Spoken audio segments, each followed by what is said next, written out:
hold on, is that working? Welcome everybody to MogTalk episode 177. Today, we are going to be discussing dancers and bards and machinists and our feelings about these three jobs. If you guys haven't seen MogTalk before, it is a show based around the Final Fantasy XIV community, discussing everything from Savage Raiding to Chocobo Racing. And to start us off, I want you guys to know who is on the screen. So we were actually going to start with Zeppe first. Zeppe, can you introduce yourself to everybody? Hello, I'm Zeppe Monado, and that's it. I'm a physical based player. I'm not a part of any World Pro group right now, so I'm just Zeppe. Well, you were a part of a World Pro group, you know. Oh yeah, totally. Yeah, okay. And if you guys don't know, our next guest hasn't been on the show before. This is his first appearance here. Actually decided to use a webcam instead of a waifu girl avatar. Lavi, could you tell everybody kind of who you are? Yeah, I am Ellunavi Savald. I am also known as Lavier Savald. I am a moderator on the Balance Discord, also the current dancer, one of the current dancer mentors. Been playing this game since 1.23, and kind of been range DPS since Heaven's Ward. So yeah, it's pretty much it. Okay. Your mic went a little bit low. I don't know why, but it went a little bit down. Oh, there is an auto adjust in Zoom that you might have to change. I don't know. If you go next to mute here, and you go to the little up arrow, audio settings, and then you'll see under the microphone settings, it says automatically adjust volume. Make sure that's not flagged. Okay. I can turn it up a bit here too. You're good right there. I don't know. It's good right there. It's good right there? Okay. Yeah. I'll undo the auto thing and then we're good. All right, cool. Yeah. Professional show, guys. Fixing stuff right at the beginning of it. But yeah, we were going to have Bevan on here as well, but he decided not to because he just wasn't as interested to talk about it, which is something I want to talk about with you guys. So today's show, of course, is about ranged DPS. And we probably should figure out a good name for it, but I just don't know what it could be because it's kind of weird to say ranged physical DPS. I mean, when you guys talk ranged DPS, physical range DPS? Physical range. I mean, should just call it ranged, and casters just get over it and be like, "Hey, we're casters," you know? Right. Yeah. Everybody's just casters. Six jobs in the same role, right? Yeah. And it was like that back in Heaven's Ward. Seven, hello. Seven. Frosty. Seven. Blue Mage. Oh, actually, I can't believe you're BMing Blue Mage. How could we forget about Blue Mage? I forget about it until somebody says the name Blue Mage. I actually forgot there was a patch where we had it in the game. And this is not me to BM the role. It's just, it's not something I participated in, or I think was, even though I had 3 shows on Blue Mage. 3? That's too many, or that's too many. Yeah, too many. You only need 1. Hey, yeah. Blue Mage is here! Yay! Oh gosh, and I'm being memed already. Don't worry, we're all being memed today. But I mean, there's a couple of things. I actually had a bit of a struggle to find people because I was going to have a third person on the show here. But I think both Zeppe and, sorry, I was laughing about that because we were talking about how to pronounce his name earlier, and Lavi here have a lot of good things to say. But a lot of the researching around people who are really good and experienced with ranged, I'm just going to say ranged because that's what I want to do, are shy. Is there a reason why you guys think that maybe there's a larger population of shy range players than there are in the other roles? Or is that just a weird thing I'm assuming? That's a really philosophical question right there. We're going to have to go into that. How ranged DPS are introverts? Yeah. I mean, I'm curious. So, are they introverts because they like to stay away from the boss, and so it's like staying away from difficult situations? That's probably keeping distance. They have to make sure they keep their distance away from everyone. They're too busy staring at their hotbar to actually talk to people. Oh, right. Yeah. I don't know, but that's a common theme that I found while searching for guests. The other one was that people were just really not interested in talking about it. They just felt like, and that's not everybody. It's just like a lot of people who are at a high level of play feel like they're not happy or interested in the state of ranged physical DPS at the moment. Do you guys feel like there's a good justification behind that? Partially, yes. I think for the most part, I think the ranged physical DPS right now is a little bit blunt and very dull. It doesn't have a lot of like depth to get into, and on top of that, you're at the bottom of the meter. It doesn't feel very good. Yeah. Pretty much agree with that. Yeah, you're like, there's just not much to any of the jobs. I guess we'll get into that more once we get into it, but there's just not much, and you're kind of just brought because Square Enix decided to tag like a 1% underneath your name. I was like, hey, you get 1% stat for bringing the ranged, yay. Well, does that 1% even make up for it? I mean, that's the debate. When you have to start getting into the debate, is 1% worth having all the different roles?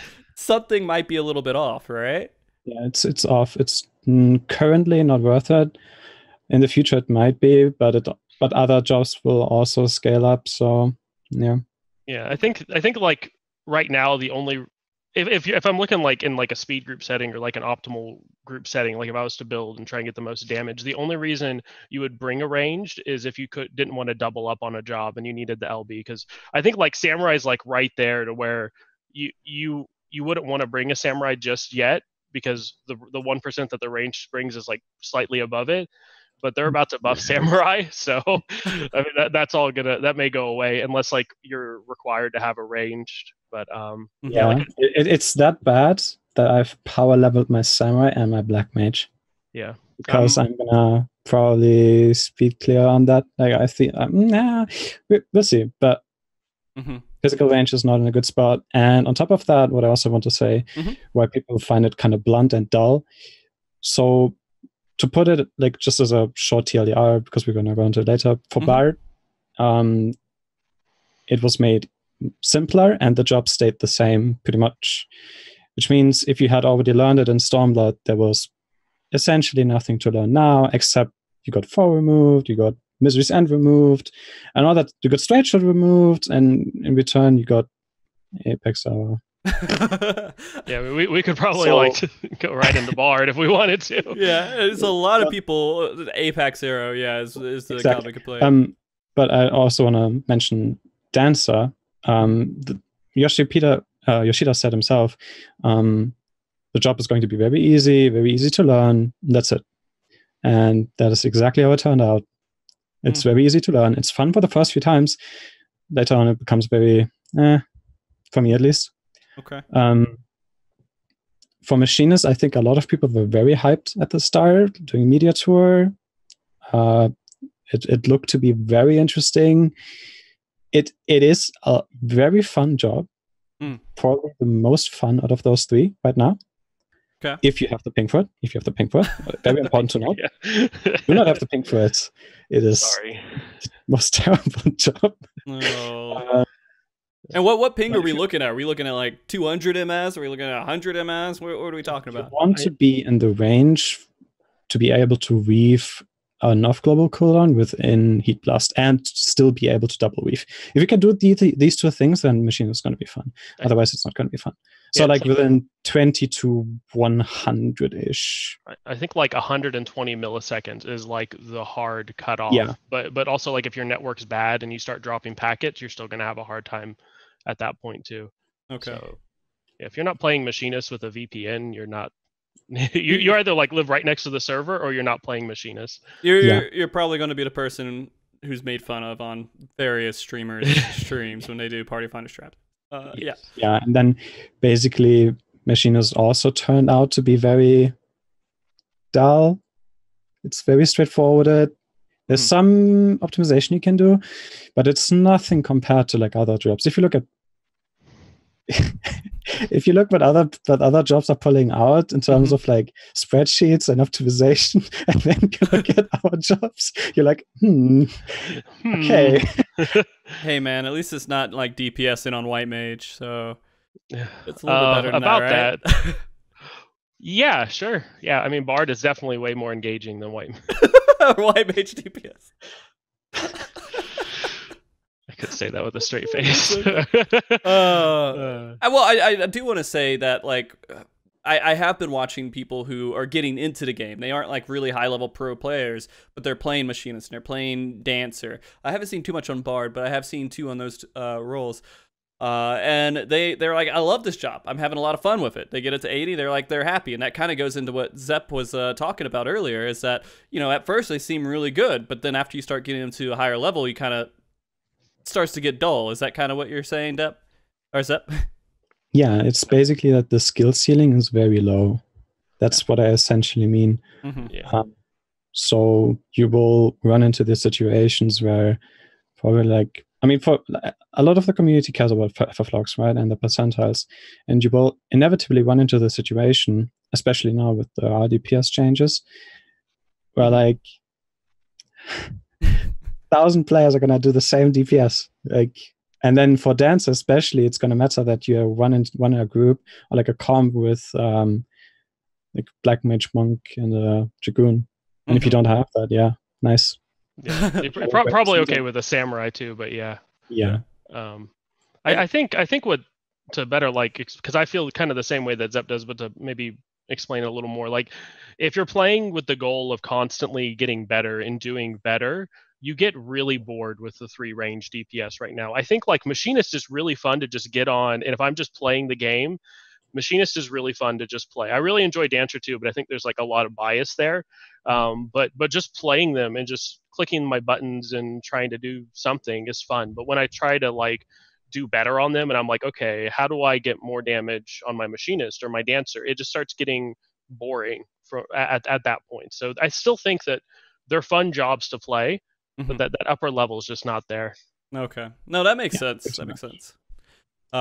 So just because there's maybe a handful of players watching this show, they're like, okay, I don't really know much about ranged. Can we give... I'm assuming we've have an idea of what Square Enix was trying to do with the separation between the ranged, right? That range is a little bit more unique than this range because of this and that. What are the identities of these roles? What are they supposed to fill in their niches? The jobs or the role? The jobs in the role. So why is a Dancer different than a Bard? Why is a Machinist different than a Dancer? I think Dancer, they wanted it to be a more resource management class. It's more about here's all these things that you have, procs and Esprit and fans. Here's all these resources. You got to be really smart at spending them though, and I think that's where they go with that. And Machinist is more... I want to say cooldown. I don't know how to describe it. It is its own unique thing. It's kind of cooldown management because you have to keep Air Anchor in drill on cooldown, but it's also a little bit more. You need to be more aware of raid buffs and stuff. So it's kind of the job where you have to pay attention to a lot of stuff going out. I'll let Zeppe describe Bard. But... Well, Bard is pretty much the same. I think. Well. I don't know, Bard is very mush right now. It doesn't really have an identity anymore, in my opinion. They got Troubadour taken away, put on the other 2 jobs, which essentially in my eyes is being taken away. Many got nerfed, so you can't even have the argument anymore with Bard is the mitigation-based thing. Then Foe was taken away, the crit buff on the song was taken away, and the responsibility was put on yourself instead to keep a song running for Apex Arrow. So Bard is just the same. Keep stuff on cooldown, basically. Yeah, keep your dots up. It's the dot class. And stuff on cooldown. Yeah, okay. I think they're similar, except Machinist doesn't have a dot, Bard does. Machinist has a robot. Machinist is a pet class, meaning you just click this button every minute or something, and it goes out and does something, and you don't really even know what it does. I like the quotes on pet. Yeah, it's not a pet. It's just an animation. It's just an animation. It's just something to bother your teammates because they're like, wow, do the mechanic. And they're yelling at your robot to dodge something. If they mistake your robot for a player, there's something maybe wrong with the... I think strangely enough, that's something to consider for Prog. If it bothers your team that the automaton is there and they're thinking about someone not doing the mechanic right, that's slight, especially for teams where people are more reactive. Right. I think that's kind of an issue with the pet, I guess. I've I don't never know, thought about that ever. yeah, I mean, it kind of is because I think about it as like a raid lead. I mean, even myself, I summon the machine and we're doing a mechanic, and I'm like, oh no, someone's about to die, and I stop to think about that for a second. It's my own robot too. I know that it's summoned, but I just see like in my peripheral something standing. It's actually also something that I find so weird, maybe even disconnected. No, okay, actually, no. I'm taking that back. But during the interviews, you saw them say a lot that Machinist is all about summoning machines, right? That is supposedly the new identity. And then in reality, you fill up your gauge, press one button, you're done. Right. And I'm not sure how I feel about that. I don't think it's engaging. I don't think it's very engaging on any job anymore. Like Summoners had the Bahamut, and you had to actually have a good rotation for that and to manage that properly. Now they got kind of dull as well. But for all the other jobs like Ninja Bunshin, Machinist, Dark Knight, it's all just a glorified dot. That's it. Yeah. Press the button and forget about it. Press the button and Dragon Sight doesn't work on it. It just feels even worse, really, than a dot, because at least the dot gets buffed. Yeah, I mean, and going off a little bit into this tangent too, with the pets overall in the game, I think they just never could, and this is me just assuming, so I'm sure I'm looking like an asshole, but this is, you know, they couldn't really get the pet system to work. They couldn't really get it to be responsive and feel right. And so their answer was to really just turn them into player abilities now. And so we may never see a solid pet job in the game. And it's always just going to be just, you know, graphics. It's just a ability. I mean, like, if we want to continue on this tangent, I think that in regards, like, Summoner's in a bad spot, so I'm not about to comment about Summoner because I don't really play it. I leveled it, though. I leveled both Summoner and Scholar, and I think they're taking steps in the right direction because they're making the jobs more about you tell your pet what to do rather than your pet just kind of exists and does stuff. I still think it's, like, a terrible implementation of it, but I see where they're going with it.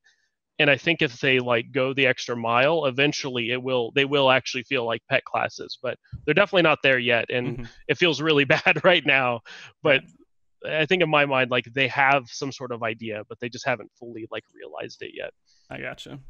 Yeah. To kind of simplify this a little bit too further with the three different jobs in the role to kind of get back on track, that is.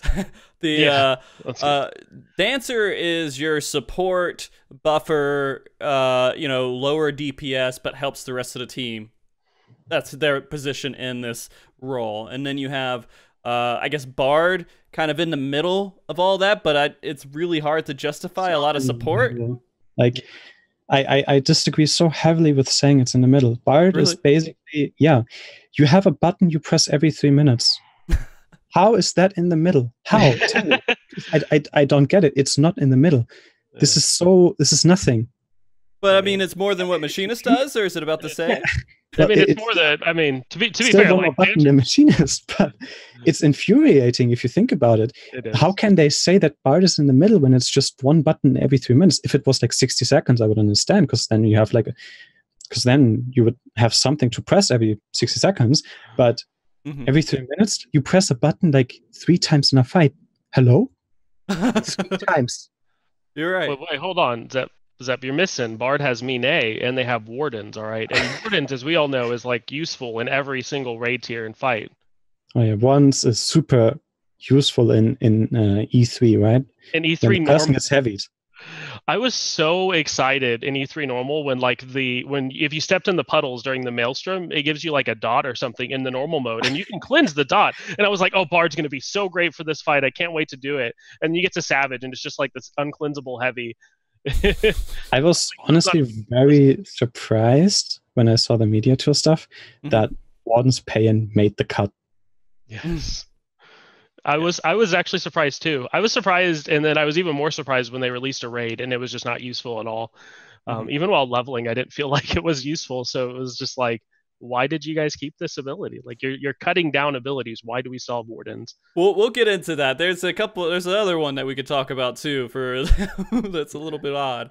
But I mean, so really you have a Dancer for support and then you have 2 supposedly DPS jobs. Just we're supposed to do damage and that's our role in the group. Right? Yeah. But they don't. in comparison to the other jobs that are filling those high DPS roles. So I guess it's really is weird. I can see why people might be a little bit, at least I don't know how to describe it. Not completely unhappy, not happy, just bored, just uninterested, just not really caring too much about ranged right now, which is the perception we're seeing that everybody's having. Do you guys feel like it would be a good idea for Square Enix to step in and say, all right, maybe we need to start making all 3 jobs support in some way? I mean, should Bard have more support stuff? Should Machinists have any at all? Or should they do a clear Dancer is super support, Bard has some support, and Machinist has nothing? I have a counter question I would ask before. Okay. What do you think? What do you consider support? What's your definition of support? Okay, so my definition of support is some way they're helping other members of the group. Defensively, offensively, it doesn't matter. Just there is something they can do to help the rest of their group and fill a need that might be in there. Whether it's, hey, we're having trouble with a mechanic, we need extra defense, or hey, we can't get the DPS check, we need our group to do more DPS. I mean, I would like the idea of having physical range being more support again. In that case, what I was thinking most of the times is I would like Troubadour to not be a role action actually, and give Dancer something unique on their own. Maybe make improvisation and actual split the effects of the. So it's also like a mantra kind of thing. Okay. And give Machinists this mantle back. I think that would make the machines a lot stronger, a lot more wanted. And one big thing I feel that they've taken away from physical range that makes the sport really in danger right now is that refresh does not exist anymore. And if they gave us back refresh, maybe even if it was in some weaker form, let's say it was only 60 seconds, lasts for 3 ticks, and that's it, right? That would make physical range so much more important and actually safe and secure the spot they have right now. Well, refresh, I mean, when we're talking about that, resources aren't as big for most of the jobs anymore, right? Well, healers are building a lot of piety, right? So the existence of, like, if you were to give ranged refresh today, all the healer BIS would change. They would start building like lower piety builds, because right now I think they have like they have certain piety limits that they need to meet. So all of a sudden healers can build something different, and then during prog, the range DPS actually have a role where they're keeping mana up. So it's so it would change that. But yeah, like right now healers are kind of just fine because they're building certain amount of piety. Like I don't think they can. I could be wrong. I don't know, but I don't think they can go like 0 piety on E4S and be able to walk out of that without mana issues. At least until gear goes up a little bit. At least maybe, but even then, I still think that they're gonna have to have some, like, they can't run 380 piety. Yeah. Okay. Momo's telling us Scholar and White Mage can. I believe Momo. Okay. Hey, look, apparently there's a clear with 2 White Mages now, so yeah. I don't know. But I mean, the thing is, when you're, it's such, because it was a weird jump going into where resources weren't a big deal for physical damage as much anymore. And I mean, do you think it would be too overpowered because it would be too much to balance if they start helping people with their gauge instead of helping them with like mana? That'd be wild. That'd be so weird. Very wild. Because it also mean like every job has different gauges, so how would you help them? Like they would make it, yeah, they would have to figure out some kind of weird system, I assume, where it affects jobs differently. Like it gives this one extra points, and it gives this one, it speeds up the gauge and how fast it fills up. I don't know, just some way to make it happen. It would be such a mess, but I mean, like, I guess it could happen. I think, like, hearing that, like, every person who's designed spreadsheets and stuff, like, their heads kind of just, like, exploded. Like, how would I adjust for that, you know? But just to kind of, like, continue with the thing, I agree with Zeppe. I think that they either need to double up on the support thing, or they need to buff the jobs. Like, there's no in between. Like, Square Enix needs to figure out what they want to do, and they need to keep it consistent with the role, because if they're just like Machinist provides no support, then you're kind of left questioning like kind of why do I bring Machinist unless you make it deal as much damage as like a Black Mage or something, right? So I think they do need to double up. I think like Dismantle coming back, especially now that we can use it, would be fantastic. Refresh would be good for, I guess, Prog. I mean, I guess like White Mage and Scholar don't need it now, so Outpost Prog it's probably not as good, but in case someone dies. Yeah, in case someone dies and they get back up. And I think if they do keep like Troubadour as kind of like this crossroll thing, I think it needs to be buffed. I think right now, yeah. It needs to be, in my opinion, it needs to be 90 seconds. Hell, I'd say 60 seconds. Like in my mind, 60 seconds. Yeah. Okay. Maybe reduce the. Okay, I would say 65 seconds then. 65 seconds. Okay. Yeah. So it's because 60 means that you can press it a lot in a fight. So it would be too strong if you had Troubadour up for 1/4 of the entirety of a fight. Yeah. And 5 seconds would imply that you actually need to time the snapshot correctly. So it's also a bit skill based. Yeah. Kind of like Dismantle. Yeah. Okay. Pretty much like Dismantle. And we'll go into more detail about that with each job here in just a little bit. There's just some other general questions about this role that I think I got a handful. This is a little bit off. I don't know if this means a lot to you guys, but people were wondering why they have to go in melee range so often. Do you feel like that's something that should be avoided on ranged physical DPS? No, you should be in melee range anyway. Like, if people are complaining about that, I'm wondering like, why? You know, like you're probably the player. Like when I'm playing healer, I don't like you. Like the people that I rescue into my bubbles and stuff. You know, yeah. Like it should be being in melee range and with the party should be really natural. I think being able to move away to handle mechanics is really nice and interesting. Like E3S being able to bait the black smokers like really easily by being the furthest away. That's kind of like the boon to it, but you should be aiming to be in melee range anyway. So it should just be a thing that you're in. Zeppe, same thing? Pretty much, yeah. Plus, I don't think that it's like that, like you're not really in melee range. Sure, Apex Arrow and then the dances, and sure, when you have Flourish up, but like the dances are 15 yalms and Apex Arrow is 15 yalms. That's not melee range. The dances are 5 yalms, so it is. It's definitely melee range. You have to be pretty. Yeah, you have to be pretty close for Blood Shower and Rising Windmill. The dances are not 5. Oh, the dances. I thought you meant the flourish abilities. Yeah, the dances are 15. I meant for flourish. For flourish, you want to be in the 5 yalms range. That's the only case, really. But like 15 yalms is not melee range. Yeah. Okay. Pretty far away. So, I mean, it is kind of a discussion to have, though. I mean, these jobs are meant to be far away, but you have a good point. Optimally, if you want to do good in I guess, any of the Savage raids, you need to be next to your healer. Because a lot of its AoE healing is not going to reach you. Yeah. Right? I mean, Savage raid, dungeons, normal trials, like any range DPS, if you are watching and you're like, I stand really far away because I like it, get close right now. You're probably pissing off your healer. You don't even know it. Yeah, now that I think about it, yeah, those bubbles are not that huge, man. They're not that big. No. And that's something I think a lot of players who are starting up, I bet you, and I've done it myself, even recently, but I mean, there's most people don't pay attention to healer bubbles. They completely ignore it.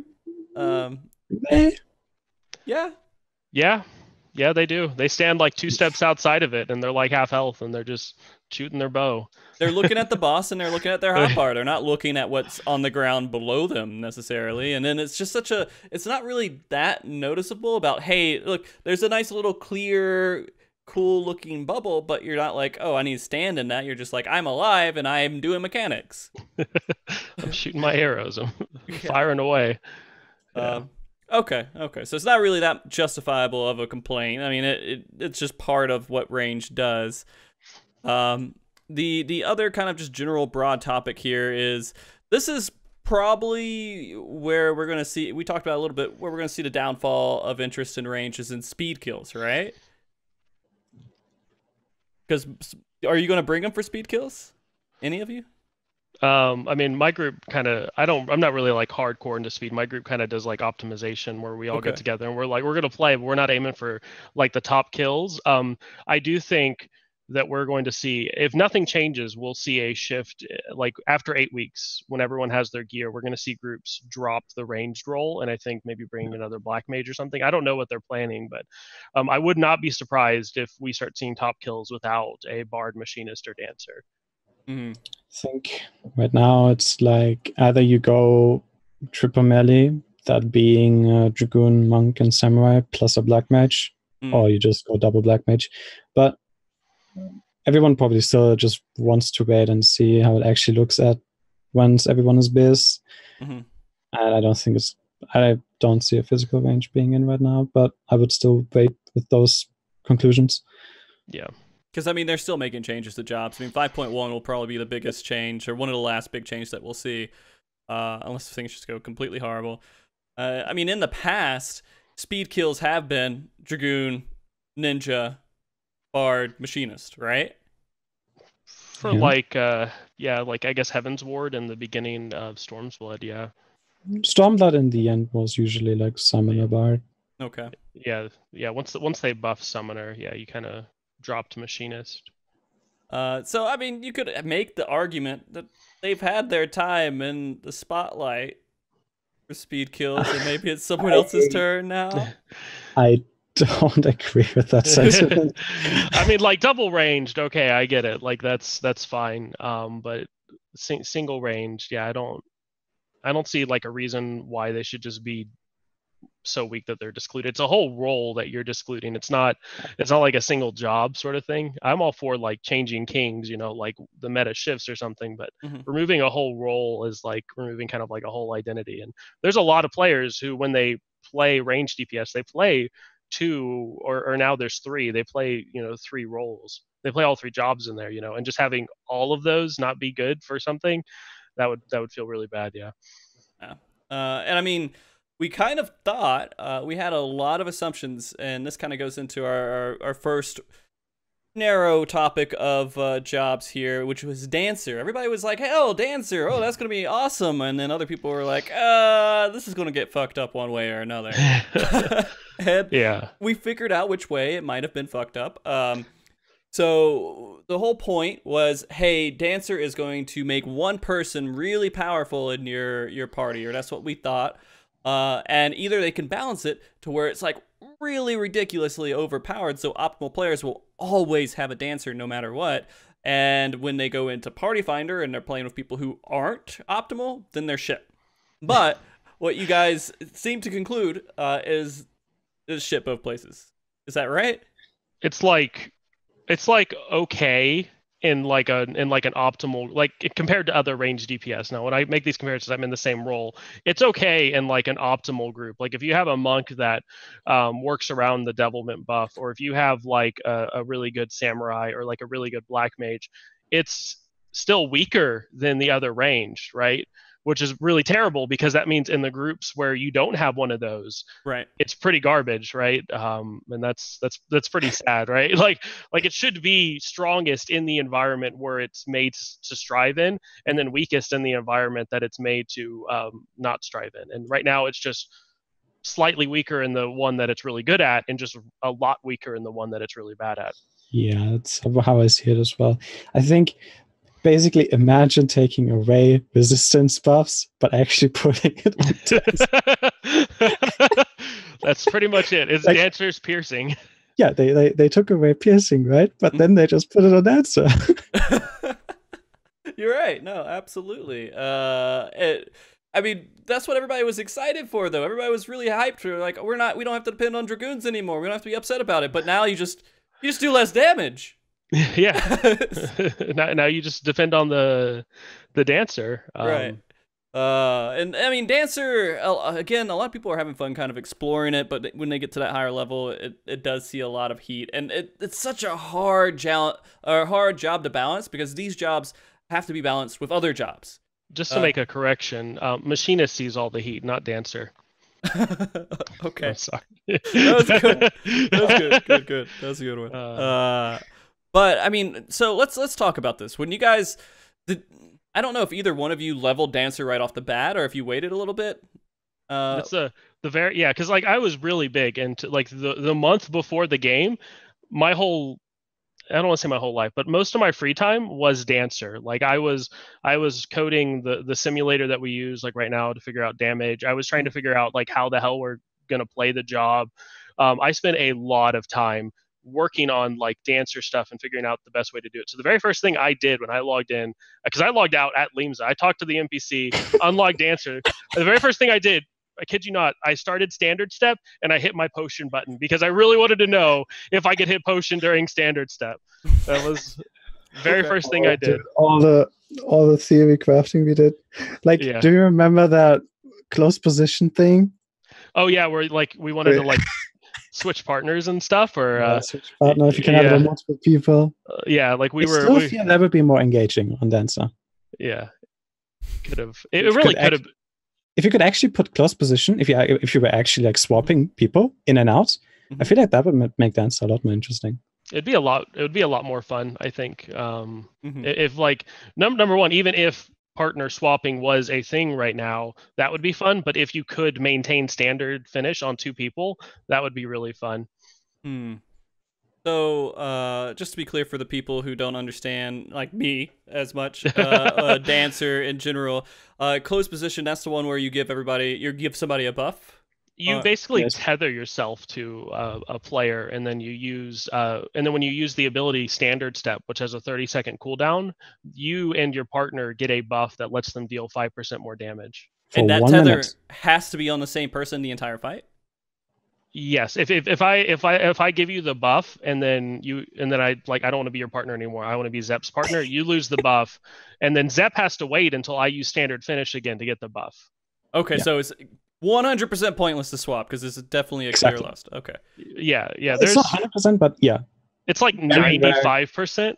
Like if someone dies, right? Someone dies, yeah. If someone dies, you want to swap. There is like if you have some comp where, and I don't think there is a comp like this right now, but where there's because the closed position is also tied to a really big cooldown called Devilment, which happens every 2 minutes, and it's like this really big crit direct hit buff. And if you're in a party with like a job that synergizes really well every 120 seconds, but does no damage in between, you may want to consider swapping. But right now, because you kind of lose the buff and because the jobs are like balanced the way that they are, there's not really a reason to do that because the one that you want to partner with, they're doing a lot of damage anyway, so you don't really have a good reason to swap around right now. Okay. I didn't even know that. It kind of it's disheartening, right? That's another reason why I'm disheartened here. It's like I thought that was a thing where you could swap around. You're like, okay, well this person's going to do more damage in this segment of the fight, so I'm going to put it on them and optimally make it better for everyone else. That's like both a nightmare for me, but also really exciting. It's one of those things where like it's going to be a headache, but it's going to make the job. It would have made the job a lot more fun when we were like leading up to it, and we were like, "Can we do this?" And I think we had like someone at like FanFest, like they went and they did it, and then it was E3. Yeah, they went and they did it, and then they're like, "I don't know what I'm doing," and the poor person they had no idea. So we sent them back, and someone gave them like specific notes, and they had like a notepad of what to do. Yeah, I sent them a DM on Twitter. Oh, that was you? Yeah. Oh, I was in DMs with them, be like, "Hey, we have like this theory about Dancer. Could you check it out?" And they're like, "Sure." And then the first time they were completely incorrect. Yeah. We come back to them. We're like, okay, so you basically press this button. Oh, jeez. That's fun, yeah. So now, man, and again, all this original excitement everybody had for the job, and then they got into it, and that kind of faded around. I mean, would you say it's the highest skill ceiling of the 3, or would it be same? I mean, if we're measuring in inches, okay. I would say no, it's not. I think it's harder than people say it is, but it's not that much harder than what they say it is. I feel all 3 of them are like on a similar level. Yeah, I think like you could, like I said, like in inches, like there's like I in my head at least, like there's like little bitty things that separate them. But I think Bard is probably I think Bard is the easiest And I think for certain situations and certain fights, Dancer can be hard, and certain situations and certain fights, Machinists can be hard. Like, it depends on where you are with your buttons. Like, if you are in Wildfire and you're pressing everything on Machinists and you have to do tight movement, because you also, unfortunately, also have no movement button, unlike the other two physical range players. You have a lot of buttons to press, and then you might get distracted, etc., etc. For Dancer, the same thing, because you need to be in somewhat semi-melee range with dances. So if you have to do whatever, then yeah. And you have to be, on Dancer 2, you're really concerned with, number one, am I too far from my partner? Number two, is the party too spread out? I think because of that, like E2S is slightly harder on Dancer, because there's like a point where you kind of have to make sure that your technical step hits everybody. But it's like one point in the fight that makes it more difficult. It's not like the whole job itself is not much more difficult than Machinist. Okay. Yeah. A lot of people were, so back in the day, Heaven's Word came out. We all remember, and Machinist had this kind of the introduction of the 50% chance of something's proccing and you press the next button, right? And there's a lot of proccing that goes on with Dancer, which some people say, I don't know if people say this currently, but I can see people saying that it's distracting. It's too much to kind of handle and keep up with. After you play it for a while, is it pretty just simple, straightforward, and you don't have to think about it too much? Kind of. I think like the GCDs that proc, you get used to them. That's no big deal. I think like the game doesn't make a sound when you get a fan, and part of the objective is like you're trying to collect and hoard all these fans, but you can only hold 4 of them. So if you're on 4 and you don't have them, if you're on 4 and you hit a skill that generates one, then you're kind of wasting your DPS. So not hearing the audio cue of getting a fan can sometimes mess you up. But again, as you play it more, you're looking at that gauge more often than not. And you kind of get a feel of when you need to use your fans and whatnot. So I don't think it's that bad. Okay. Zeppe, I heard you a little bit there. No, I just said I agree. Yeah. Oh, okay. All right. So tell me, we talked a little bit about some of the disappointments we've had with the job. Is there anything else that you guys are like, man, they really just missed the mark with Dancer? Okay, it's something minor, and I can see some people liking it. For me personally, what I dislike is that technical and standard step do not scale with skill speed, while, for example, on Machinist, drill and air anchor do. And this is something that makes the gameplay of Dancer not very smooth for my own liking. I can see why some people like it, because it adds some sort of like, oh, in this skill speed tier, you hold standard and you don't hold technical, or etc., etc. So that adds some theory crafting, but I think it just doesn't make it very smooth to play. I hate it. Yeah, no, I mean, I'm the one, like, I made the chart for like what are you supposed to do at this GCD tier, because it's on a constant 30-second cooldown, but it's on the GCD. So as you're like clicking your buttons, when it comes off cooldown, it could come off cooldown in the middle of your GCD, towards the end, or at like the very beginning. So sometimes you just don't click the GCD, so that way you can hit standard step and keep it on cooldown. And sometimes you just have to wait. So then the times that you have to wait, standard step no longer has a 30-second cooldown. It then has a 32-second cooldown, because you have to wait 32 seconds before you can click it. And I hate it. That's probably, if Yoshi P sat in front of me and he was like, what do you want to change about Dancer right now? I would say standard step and technical step, you either have them scale with skill speed so it's smooth, or make them off global cooldown. Yeah, you make the activation off global. Like, I don't need the steps can stay global, that's fine. But when I click the button, it needs to be off global, because it just really, it makes it really dumb to buy gear for Dancer, because you don't want skill speed, because it's garbage. Like, Dancer operates best at 2.5 at a 2.5 GCD. They designed it with that. It operates the best at that. So you don't want skill speed at all, and I think that's really bad. And then number one, it's just really clunky to play with. That's probably my biggest like thing that I would change, is just how they handle the steps. So I totally agree with Zeppe there. Yeah. I think everything else is pretty good on that. Yeah. Except for improv. Yeah, I can see that. Okay. Improvisation is you click it and your party has to be within 6 realms of you, otherwise you get like not the full amount of gauge. It's great if you want to get like 69 gauge or something, if you're one of those players. But it's really dumb if you're not. Like, especially, it's supposed to be I can talk about the skill forever because I think it's really dumb. I don't know what they were thinking with it. It's either a downtime skill or it's a healing utility skill. You really don't know what to do with it. Yeah. But when it's a downtime skill and you click it, your party just like goes all sorts of directions, and you're mad at your party because you clicked an ability and they didn't stay in it. And I think that's really poor design. So I think that they should change that to at least give you 10. I think they should change improv altogether because I think it's a garbage skill. I don't know what they were thinking with it. And it's the 80 skill. It's supposed to be like the big hit, right? Yeah.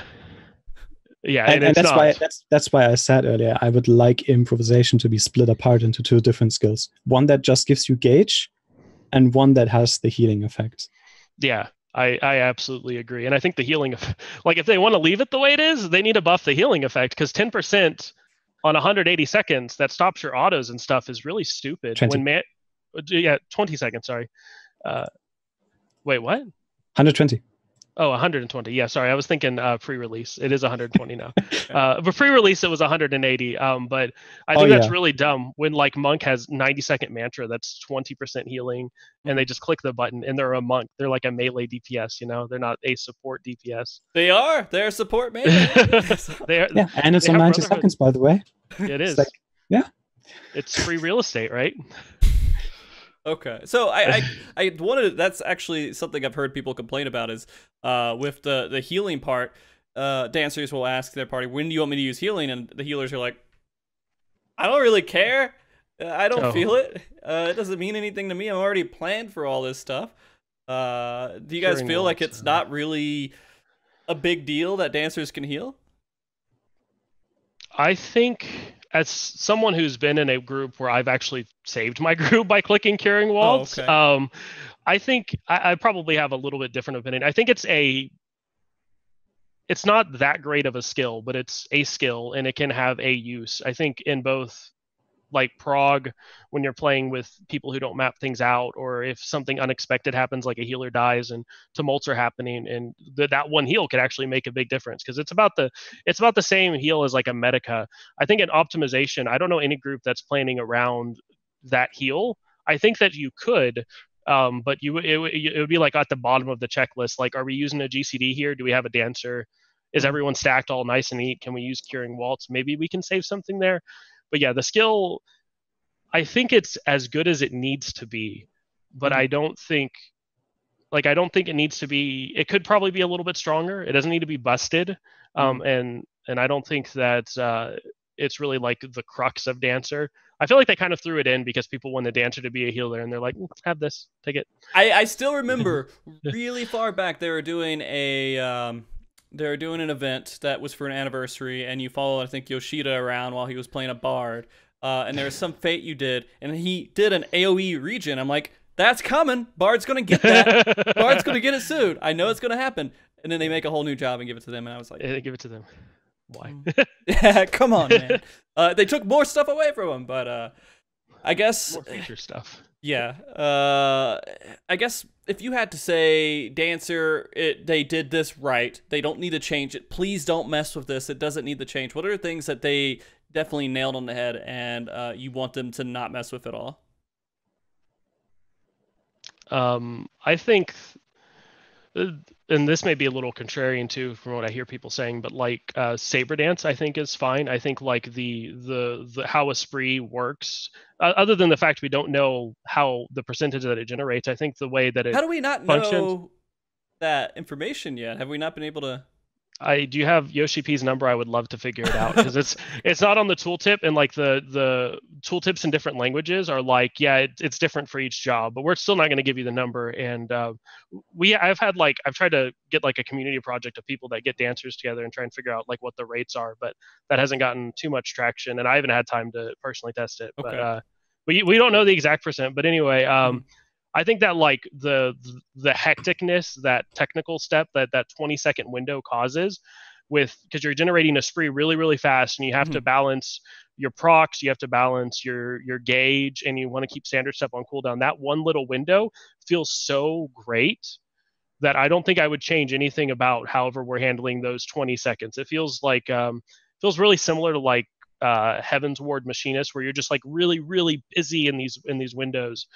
I think that's probably the best part. I think in Avant is probably one of the. I just want to say it.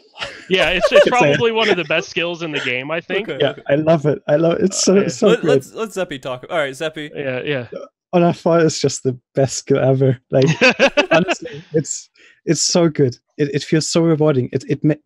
You're basically invincible. It's impossible to die. Okay.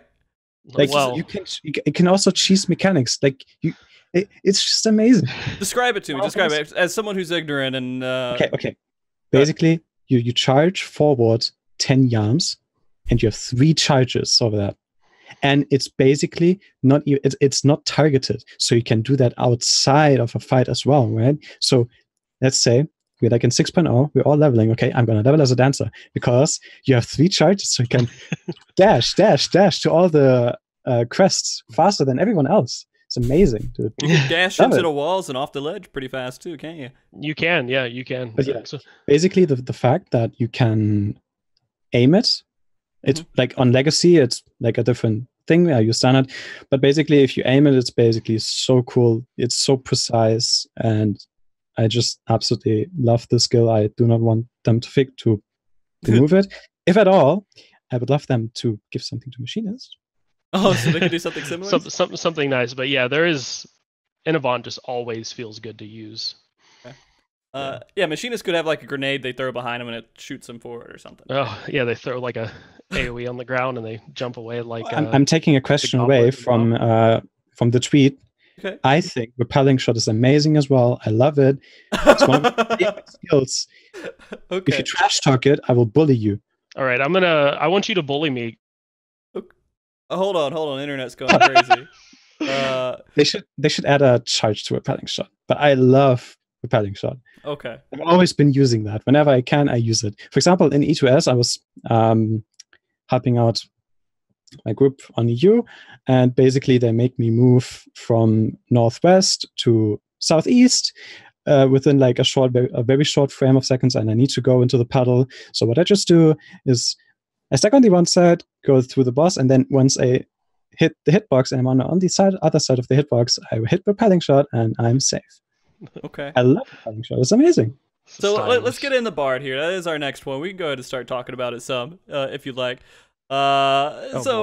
Repelling Shot, right? And so it's just a quick movement backwards, right? That's it. Every time I've used it, I felt like I could have just walked to wherever I went. I don't think there. I honestly don't think there's ever been a time outside of like Heaven's Ward. And Heaven's Ward Repelling Shot was fantastic. Right. But Storm's Blood and Onward, I've used it and I've been like, okay, I could have just walked there. Like it's not really that special. And it has like a lot of like restrictions, I think. Sure. I can see what you mean, but I personally still love it. Yeah. It's style points. That's what it is. Isn't Sprint better? Yes. Yeah, it is. At least I think it is. I could be wrong. We should really do like a side-by-side comparison one day. Yeah. But compared to Honor and Font, it's miles superior. No question. Yeah. Okay. So I mean, Bard. The biggest criticism I guess that people have been doing with Bard is that they lost their. We talked about it a little bit. They lost their luster with just going out there and supporting your group. When you're thinking Bard, you're like, I'm singing songs. You even have an ability in the game to play instruments and sing for people. You're supposed to make them happy. You're out there supporting their feelings. But now they're not supporting ours, right? As Bards. And we can't go out there and help the group as much anymore. And what we talked about it a little bit. Is there anything else that they haven't done? Like they took away Troubadour and they took away a couple of things. What could they add to Bard right now to make them like, okay, now this is a support job that's not going so far as For Requiem. Requiem? For Requiem. Add back MP management as well. I think something that made Bard very enjoyable on Stormlight, especially in Speedclears, for me personally, was because the job is not very in the, like, the skill ceiling was still very low in Stormblood as well. It's still now. But the for Requiem and MP management and min-maxing that aspect in conjunction with healers wanting refresh and min-maxing their MP, that was the most enjoyable thing about Bard for me. Okay. And then seeing your contribution of foe go up more and more was really probably the most enjoyable thing for me. And I think they should give this back to Bard. Just resource management in some way. Yeah, resource management. Because right now you just press everything on cooldown. Yeah, I think I definitely agree. Like Faux Requiem, that would be the one thing that I would add back into Bard. I don't know if I would change it or do it any differently. I think it created this really unique experience that I think like not a lot of people experience, like Faux Requiem, like proper uses. Like a lot of people used it before the fight and nobody else was like, okay, I'm going to use refresh here so that way I can use it at 60 seconds and then I'll have another one right here. That was like a really fun experiment and part of like playing Bard that I really liked. That I think that if they bring it back, the only thing I'd want them to do is to kind of make it more, I don't know what the word is, like more obvious that you should be using this and trying to min-max around using this. Okay. This might sound like a weird idea, but I mean, overall, kind of what gave range their identity before, again, was support. Would it be too out of there to have one job that's defensively support and another job offensively support? It's difficult because, well, theoretically, that's already what you have because, once again, Machinist has a nothing, but... Okay. So, well, I mean, Dancer has like a handful of both, right? And Bard has the one thing, really. And so let's just say for Bard, you play songs and you do things that just makes your group take less damage or helps it overall. Makes it to where people can run faster while in a fight would be nice, maybe, to do mechanics a little bit easier. Or maybe just, and then have Dancer say, hey, I'm going to buff people and make them do more damage. Is that too crazy? Well, the thing is like when you start thinking about support, right? Especially like offensive support, because it's very easy to see the effect of that. At the end of the day, all that a group is going to care about is how much damage does a Dancer bring? How much damage does a Bard bring? And they could do that. It would the defensive capabilities of the other range would have to do something for the healers to where it's actually worth it to bring a Bard. Like they're mitigating so much damage, I don't have to heal as much or something. Like it needs to bring something on that level. And then because if they don't, then you run into the situation where there's two scenarios, like, right, like either Dancer is bringing more damage than Bard and you would just bring the Dancer anyway and deal with the consequences, or Bard is dealing as much damage as Dancer, but they also have all these defensive things, so why would you ever bring a Dancer? So it kind of, the defensive capability needs to be big enough to where it impacts how your healers play for that to be a thing. I mean, I think that would be fine. Square Enix, how do you feel about Palisade? That's a cool skill. What? It's gone. I don't know what you're talking about. It's a remnant of the past. Oh, Palisade. What a beautiful era when we had Palisade. It was great. Can you guys, I vaguely remember Palisade. Could you guys tell everybody Palisade real quick and when it went away? I don't know why it went away. It was a ability brought in during Storm's Blood. It was a roll ability, and it would give the tank, I believe it was a 20-second damage taken. Like they would take 20% less damage for like 10 seconds. It was like a 120-second cooldown or something. 150. 150, yeah. It was some odd You know how number. often my range used that on me? Never? Never. They forgot it existed. Well, you gotta stream it. That's why they took them away. Actually, I think that's why they took them away, because no one used them. Yeah, but so the good great. people used them. Yeah. So it created the skill disparity between good and bad players, and I think that's a bad decision. I agree. Like doing like the merry-go-round in E4S or during Tumult, you're like, man, I wish I had an ability that made the tank take less damage. That'd be fantastic. It'd be really great, like when I'm doing Titan normal and the tank doesn't provoke and the healers aren't good enough to keep me alive. If I had that one extra little bit, or yeah, the tank's not popping a cooldown and you're just like, I'll help you out, healer. Yeah. I will say there are skills that that I would like to use more, and other. This isn't a tank show, but I mean, how many times do I use my wings as a paladin? It's like you have one little moment every once in a while that you can use it, and you're like, okay, cool. I can't attack the boss. I guess I'll use it. Well, I want to go off topic because that really. Like talking about Palisade gets me going, okay? Yeah, sure. Okay, so we're still in the Palisade train here. We're talking about physical range being a support. Well, first of all, I don't really know if Square Enix really sees them as support. Anyway, if we consider them as support, right? In Stormblood, we had Refresh 1, Palisade 2, Troubadour for Bard 3, Minna 4, and then did I forget something? Dismount. Or are you talking about Bards? Dismount for Machinists, right? Okay, so you had so many buttons. And on foe, right? Foe is also supports offensive and battle voice. So you have like 6 buttons on Bard, right? It feels amazing. You actually feel like a support. You actually feel like you're contributing to a group. What do you have now? Battle voice, troop, yeah, Mine. Okay. Are we a support still? Hello. Hey, you know, in dungeons, you make me go fast, but I mean my sprint's better. But I mean, combine it with yeah. But how is this a support class? Yeah, it's because not. you bring 1% damage. The raid wouldn't have otherwise. Minis have as many buttons as we do. Every roll is a support because it brings 1% more damage to the. Yeah. But like you're bringing every roll already, right? You know, so but the range brings 1% that you wouldn't have otherwise. You know. We're not really a support anymore. We are like nothing. We lost the identity. Especially like in Bard where they've kind of like they robbed that identity, and people want to say they give it to Dancer, but Dancer just has offensive support. And the thing with Shadowbringers is like the way they designed everything. Your offensive support is just your damage. That's all. It's like that's how much damage you bring. It's nothing more than like an identity or something, but it's not really anything extra. Yeah. I mean, I kind of like the idea a little bit, right? Before you would say, hey, I'm doing progression. I'd take a red mage because it's progression and I can res people pretty easily. If we know the fight really well, maybe a black mage would be better to bring to the group, right? That kind of idea is fine for me because as we're going through new tiers, jobs are relevant in their own way.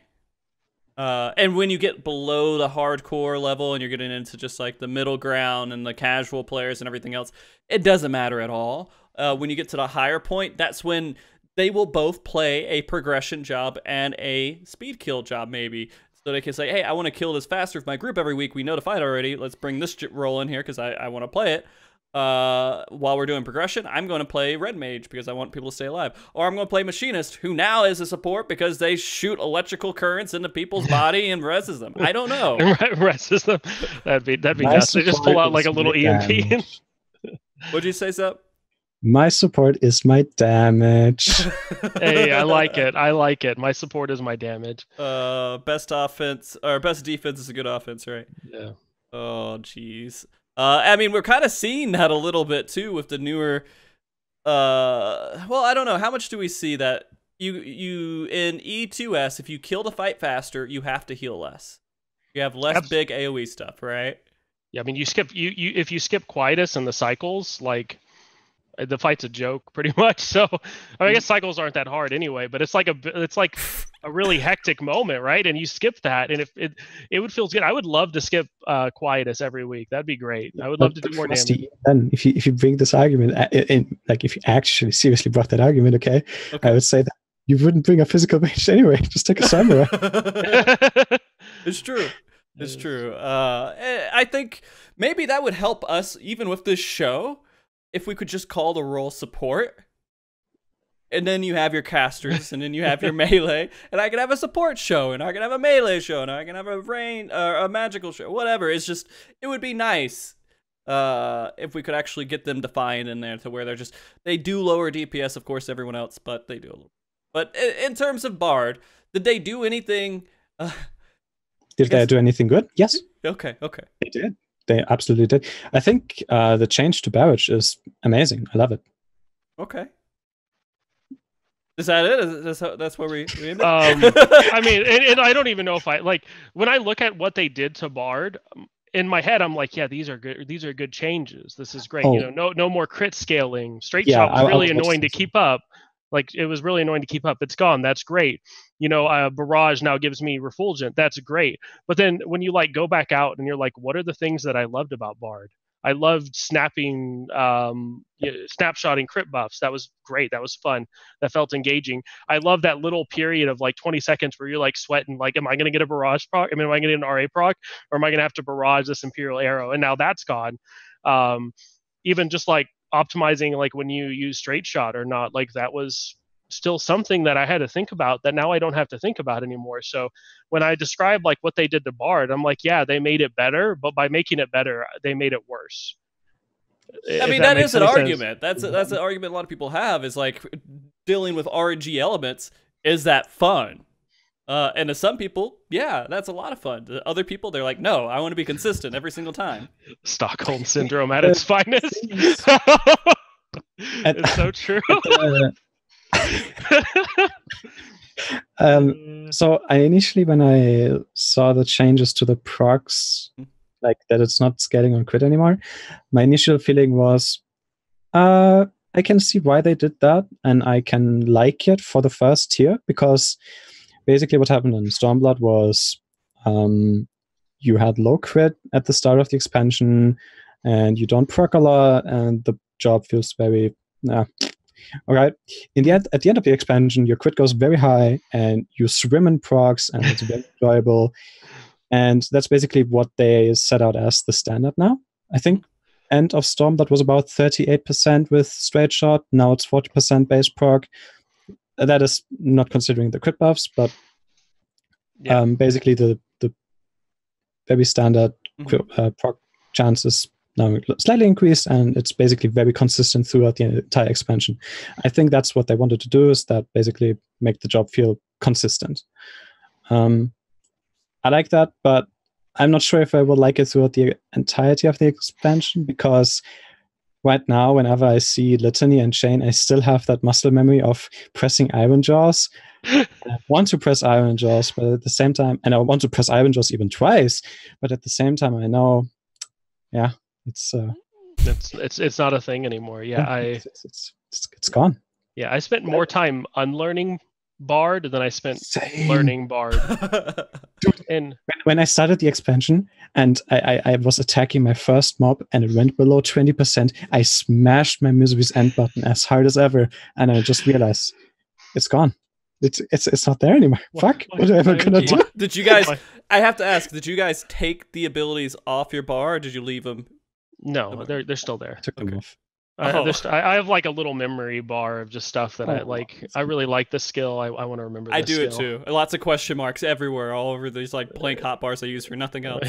Yeah, just to remember that they existed. But yeah, I feel like with Bard design, like they sat down in a boardroom and they were like, okay, how do we make the job better? Well, let's take all the stuff that they're doing now that's a little overly complicated and let's remove it. And then they got to the point where they're like, okay, what do we give Bard to make it more exciting and engaging? And then someone had to go to the restroom or something and the board meeting ended. I don't know. I mean, for dungeons, I think Bard actually was made a lot better. Like, Apex Arrow in dungeons is a very enjoyable press, like putting up all your dots and then seeing the gauge fill up and you press it. That does feel very good. I do have to admit, for dungeons, Bard is amazing. And then the change on Quick Knock, that you have a 30% proc chance to reset Bloodletter and Reign of Death, and then also the way how Reign of Death actually resets is very fantastic. Yeah, I love it, and I wish that Mage's Ballad would have that kind of reset as well. If you don't know what I'm talking about, basically in Mage's Ballad, you still have that old 2.0 Bard, 2.0 and 3.0 Bard, where if you're some procs, it spins. Bloodletter and Reign of Death resets the cooldown, and it spins, right? You can't press it immediately, even though it did proc. You have to wait until the animation is done. However, when you use Quick Knock, it just instantly resets and you can instantly press it. It's amazing. Yeah. Okay. It's hearing him, like, it's something you don't really understand what he's saying until like you actually sit down and see the difference. But it's a pretty It's a pretty big difference. I would say that Dungeon Bard, I think it feels all right. I think the order that they did things in was really really weird, right? So you're like leveling Bard, and before when you leveled Bard in Dungeons, you're like, okay, I need to dot everything, dot them all up while I'm running, get all these dots rolling, use all my procs and stuff. But then you get to like level 72, I think you get Shadow Bite. You're like, okay, I only need to dot one mob now, and I get this AOE Sidewinder, which by the way is really really small. But that's like a whole nother complaint. And then you get Quick Knock, and you're like, okay, now I have to dot a lot less because I can just spam Quick Knock. And then you get to level 80, and then all of a sudden, like, you want to dot everything again, and you're like, I just learned not to dot everything, and now I want to dot even more than what I did before. And I think that's a little confusing. I think it's fun. It's fun when you're like dotting everything up, and every now and then you're like firing off this apex arrow that sounds really cool and hits a lot of mobs, but the game isn't really built around you dotting 10 mobs, you know. The game is built, or the end game is built around one boss, and in that Bard feels very lackluster. I mean, we all kind of expected that we're going to see a lot of mobs in these Savage raids, just because every single job got AoE boost. I mean, it was just everywhere. Yeah, I would love if they brought in like a Savage level T4, like turn 4 of Coil, where it was just like a gauntlet of mobs. The thing is, they did mention that in some interview, though, that they're not going to do that. Just like someone asked him, hey, I think it was a Japanese interview, actually. Someone asked him, you gave like melee AoE combos to everything. Are you going to make like a turn with a lot more ads now? And they said, we did not make this in consideration of Savage. We made this in consideration of Dungeons. So they did admit it was for Dungeons and for Dungeons only. Can I say I miss... A2S? Was it A2S that had the robot and all the ads and goblins and everything? As long as you don't say that you missed the Gobwalker, I think we can kind of agree. I missed the Gobwalker! All right. It was nice talking to you guys. It was so much fun. I was like, I got to forget that what my job was supposed to do. I didn't have to think about it anymore. I was like, I get to learn a whole new special 5-button job, and I'm a robot. Yeah, I'm a robot. I grab bombs, I drag them across, and I... Flaming arrow, pepper hands. Oh yeah, I see that. Satonis. I miss flaming arrow. Yeah.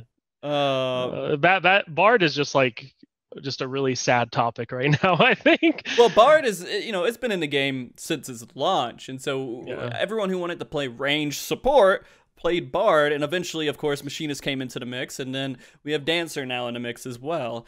And so we have the most history. If we were like, hey, I want to play a range support job, people who've played the game for a while, Bard is home. It's where everything started. It doesn't feel like home anymore. I think I don't know. When I think about it, it's really a design flaw, isn't it? Like on the one hand, you see them add like supportive skills, and so you would assume, hey, this job is support. But the moment you add support to a job, you create a certain dependency on it. But that's also something they want to avoid, because they want to make every fight clearable with every comp. Like, they don't want Party Finder to sit there and exclude a certain job because, oh no, you don't bring any utility, right? That's what they don't want. But these two decisions in my head go against each other. So I think they should stick with one. And I think dependency is better than this mess we have right now. Yeah, I agree. I think dependency on the role would be better, and I think that they need to like Machinist needs to get some support or something, like if they want to unify this role and make it kind of the same thing. I definitely agree. Like, you're already creating that pseudo dependency with the 1% buff. I think just double down on it and make it a thing. If you want every party to have at least one of each of these jobs, make one of the roles like desirable. You know what they're gonna do? You know what they're gonna do? I know what they're gonna do. 5% buff. You see the patch notes 5.1. Mm-hmm. The bonus is not 2%. 2%, and it's disgusting because that would make it. It's like you're bringing your brother-in-law to the dinner party, even though the guy's an asshole, but you have to bring him, to keep your wife happy or something. That's pretty much at that point. That's what it is. Yeah. I thought about that too. I was like, this is how they're gonna buff the job, and I hate that. Yeah. Well, I mean, like, and again, as we start to get to this large pool of jobs, we're gonna have ones they're just going to fall back. That's normal. But we want them to... A whole roll falling back does feel kind of a little off. And I still support the idea if there's some way they could balance it to have it to be progressive, weird. Progressive. Progression jobs and speed jobs. If they could find some way to balance that out, well, I would be pretty content. But it will take a little bit of development resources to do it. It's not like something they could just say, oh, I give this guy this one ability and it's fixed. But I think they're really concerned about that mentality, though, right? Like Zeppe said, like they don't want people to exclude jobs because they don't bring support. Like that was the samurai problem throughout all of Storm's Blood, and the white mage problem is like you don't bring anything to the party. Why do I want to? They just flipped it. They just flipped it and they said, "All right, you don't do enough damage. We don't want to bring you anymore." And so I think in my mind, at least, I think they're experimenting with that toggle, like how much is too much support, how little is too little support, and obviously they have no idea what they're doing. But no, I'm kidding. It's fine. I think like if you cut off like if you go to FF logs and you just block off samurai and above, you have a pretty balanced game. But I think that they're trying to figure that out, and I don't know if they're going to ever get there. It's hard. I mean, one thing you do have to say is, our DPS-wise, the physical range jobs are actually balanced. Slightly off, very slightly, but they are relatively balanced. Yeah, like just Bard and Machinists are like right together, but Dancer's just like a little bit under. The roll is not balanced. Don't get that idea. Between other rolls, yeah. It is by far mega imbalanced. It's super off. Yeah. It's actually funny because when I was working with the Dancer sim and I had the pre-release numbers from like the media tour and stuff, Dancer was actually looking to be almost like just as good as like Dragoon and Samurai in them, and I was like, okay, all right, this is pretty good. Machinist wasn't that far behind either, and Bard was like up there too, and then they came out and I think they nerfed like all of them a little bit. I think like they buffed Machinist. They did. They buffed Machinist. They buffed Drill like to 700 potency. I think it was 400 or something. Oh no! Like when they released it, though, I think they nerfed something that gave them like a 2% loss. I don't remember what it was. Oh yeah. Because I was all about Dancer at that point, but they nerfed all of them. I just remember the drill change and the anchor change. Yeah, the drill and the anchor change. So they had like something that was maybe closer to balance, and they were like, nah, we don't want to be balanced in that way. Okay. Yeah, I don't. We kind of went into kind of a more overarching topic here. I guess we need to make sure we don't forget about talking about Machinist, right? Yeah. Are we done lamenting about Bard? I don't. Like, I can't like. Like I played a lot of Bard. I really, I Machinist and Bard. I played them both kind of a lot, but I think I cleared most tiers on Bard, and it was like the job I did like Ultimate with, and it was a fun job. I spent a lot of time on it, and just them kind of gutting it. And like giving nothing back felt really bad. I'll just quickly TLDR the questions you gave me for us. Do you believe Bard should get more utility? Absolutely. Yeah. What are your opinions on Repelling Shot? It's absolutely amazing. What's wrong with Apex Arrow? Make it the fact that it's GCD. Right. Longer range. Okay. Range? Longer. No, 15 yalms, come on. Like I walked into E3, so I progged most of this tier on Machinist, but E3S I was like, I'll try Bard. I think it may be better if I go on Bard. So I went in on Bard, and I had to do like, you have to do a mechanic where like half the party has to run back, and Apex Arrow dinged, and it was like the red thing, and I'm like, okay, I'm done. I just like jumped off and left the instant. I came back. I actually came back on Dancer because I was like, let me try Dancer and see how it is. But Apex Arrow being 15 yalms is, in my opinion, it's too short. But there's a lot of things I would change about Apex Arrow, and the distance at which I can use it is probably the last thing I would change. Yeah. It's despite the name, it's probably the least Apex skill like that Bard has right now.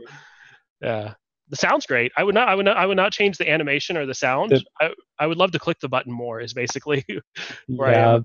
Like what you would need to some parts that I saw suggested from Infinite Story, like those that I also agree is. But my personal feeling is I would mount it on off global cooldown, and also the sound change to the gauge when it fills up to 100. I would already be satisfied with that. But to give credit to Infinite Story, some stuff that he also suggested was making giving it a cap to 40 gauge when you use it. So if you have 100 gauge, you could use it 2 times then in a row. I think you could build it around raid buffs. Yeah, and then basically also doubling the gauge fill rate. Just to mention 2 things that he also mentioned. Yeah, I think essentially the goal is with what he's suggesting is to make it so that way when you use it, it's not just because it's at 100. You're using it because there's some external event happening, like Trick Attack is up. Time to use Apex Arrow. You know, right now it's 100. I have to use it because it's a GCD. It needs to be efficient. You need to make it the most efficient button you press. So clicking it at 100 is the best. The issue with being a GCD means you have to compare it to other GCDs, right? That is the main issue. While if it was an off-goal equivalent, you don't need to make that comparison, right? Just so you understand it, Frosty. Yeah. Okay. And in that scenario, it basically means, you just use it at 100 or like 95. Yeah. And just to kind of juxtapose that too, so I don't sound like a hypocrite, with the whole Saber Dance being off global, I think that Saber Dance fits because Technical Step kind of creates this environment where you care about how you're spending your Esprit, and the GCD cost kind of adds some complexity. There is no complexity to Apex Arrow. It's 100, you click the button. So there's no like, you don't all of a sudden start getting more soul voice out of nowhere. It's just when it's time, you click it. So that is extremely boring. But I mean, I play a job that's based around doing boring things. There's no variety to Paladin with how. Well, hold on. You can sometimes start with Fight or Flight, and then other times you start with Wekoscat. You know, you switch it up sometimes. Man, man, I gotta tell you, I did back when Machinists came out. I did play that job. And I loved it. There's people who hated Machinists when it first came out. I don't know if you guys felt that way or not. What? That was when I fell in love with range DPS. I loved it. I did A3S. That was the with Machinists, and I felt amazing. And I raid led with it as well, and it was I don't know. It felt like it was in the right place. I was always active. I was always doing something. If you played StarCraft, and you know it was all based around APM. I was pressing my buttons at 96, 97% uptime, right? Yeah. Heaven's Sword Machinists was the best iteration it has ever seen.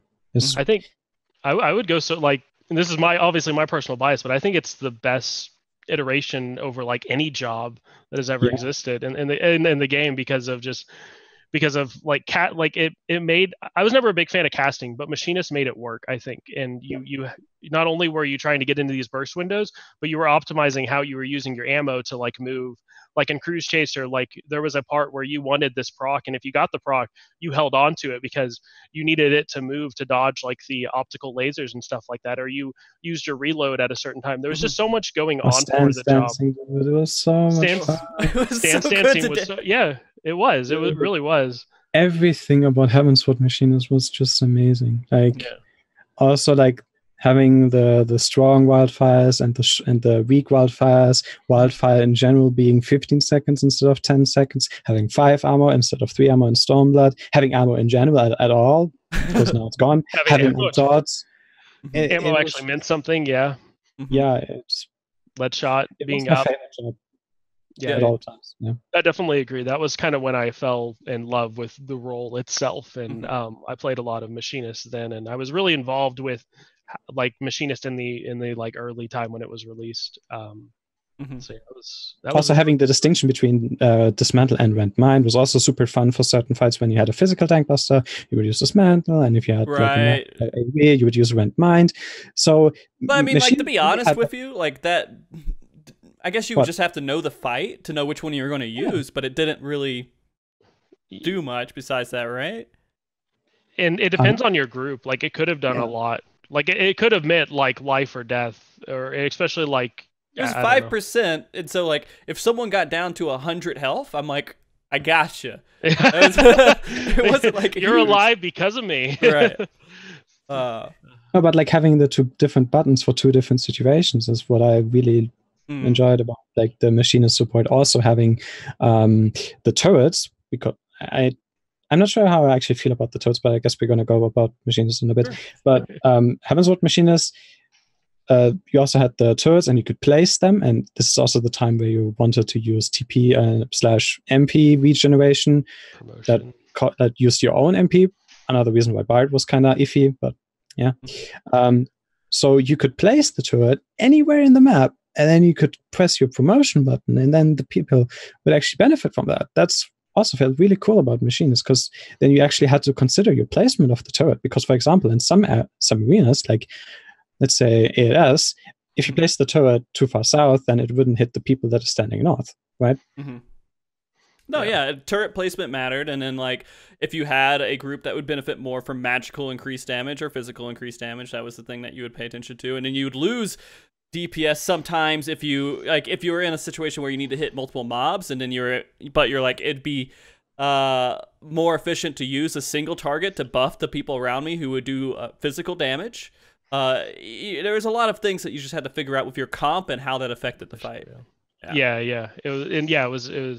It was just interesting, and also like you had when you use promotion, that's damage lost that you had to take into account. You can sense that. Yeah, I think you could like ping it, and you could like get like ticks. Yeah, that was good times. But you now still lost a little bit because it was like 4 seconds. But yeah, I'm going to be honest. I didn't play Machinists at all in Shadowbringers, or not Shadow. Well, I guess both, right? Stormblood and Shadowbringers. Like I kind of haven't touched it a lot since back in the day. But it seems like it's the one that's changed the most out of all the roles, right? Besides adding a whole new role, but yeah, I think so. Do you think from Storm's Blood? Yeah. Okay, so just tell me right now, if you had to look at Shadowbringers Machinist, what are the things that were just like, this is the worst thing ever? I don't know why it's implemented. What are our complaints? Double downing on the ping reliance. Oh yeah. Okay. But also 120 seconds wildfire. Why? Okay. I have a different opinion on that, but yeah, Like I don't. 90 seconds. I wanted on 90 seconds. I don't 90, want it. Okay, 90 seconds. I wanted on 90. Yeah, okay. 90 would have been fine. 120 seconds. I guess I agree. I think I would actually like 90 seconds better, because Storm's Blood Machinist was it was just bad. I think like it was. Yeah. There may have been some people that liked it, but it was like you logged in, you went into the fight, you clicked the same buttons every 60 seconds, and if you like clicked like the wrong button once, you just ate a whole lot of DPS and felt really bad about yourself. You had no ability to change anything, no flexibility. If you wanted to use dismantle on the boss, but you were in wildfire, sorry, can't do it right now, team. It was just really a bad job, and it was like tied to trick windows, it was tied to your wildfire windows. So one thing I wanted in Shadowbringers was I really loved Heaven's Ward Machinists, and I think the way that it worked with wildfire was great, but one thing I wanted from Storm's Blood to Shadowbringers was I wanted wildfire to change. I wanted that reliance gone, and I feel like we kind of got it, but like Zeppe said, I think 90 seconds would have been a little bit better than the 120 seconds, because we still want to click it on cooldown now. Mm-hmm. Yeah. Okay. Also, something that was, in my opinion, pretty bad about Machinists and Stormblood was the way of using flamethrower in order to get heat and the ticks in general. I personally really disliked flamethrower. I think it should have been in Stormblood. It should have been a one-click button, and then you overheated, and then you went into your wildfire. That would have been literally the easiest solution, but Square Enix did not want to do that. Instead, they made flamethrower entirely useless. For dungeon, it's okay, but not even like you don't even know. Like if you click flamethrower in dungeons, you're thinking the whole time, is this the right choice? Because you're not even sure if it's Dungeon Machinist it works, and I think it still feels kind of good. But clicking flamethrower and the existence of flamethrower, you're just kind of like, it probably looks cool. I guess, yeah. It looks cool. You can't move while you're doing it, so like healers adjust, I guess. Right. But yeah, it's flamethrower's gone more or less. You don't really use it that much. So when I see flamethrower, I think I don't know if maybe this is just when I pay attention and I see it. It's during Titania and the big ads when they're growing and there's nothing to attack. I see people using it in that phase. Yeah, it's great. It's great when you're like waiting on something to happen. You can click the button, and when something starts happening, you get like one extra tick or something. It's fantastic. Like when you're after you get past the cinematic for Eden, and you just stand there and just start spewing your flames everywhere. It's great for that. Yeah. Okay. Yeah, like what Lavi said, the ping reliance. It was already ping reliant in Stormlord, enough ping reliant that I would not touch it if I played on NA. I would refuse to touch it, and it's basically the same now. Like, if you're, it is really a crazy concept, right? Like, this is again such a weird design. I'm seriously asking. We play a game where they have such an enjoyable job, right? Machinists is super enjoyable. If you're ping, why is it a thing that you cannot play this job on high ping? Why are you limited to not being able to enjoy it? Yeah. Why does this exist?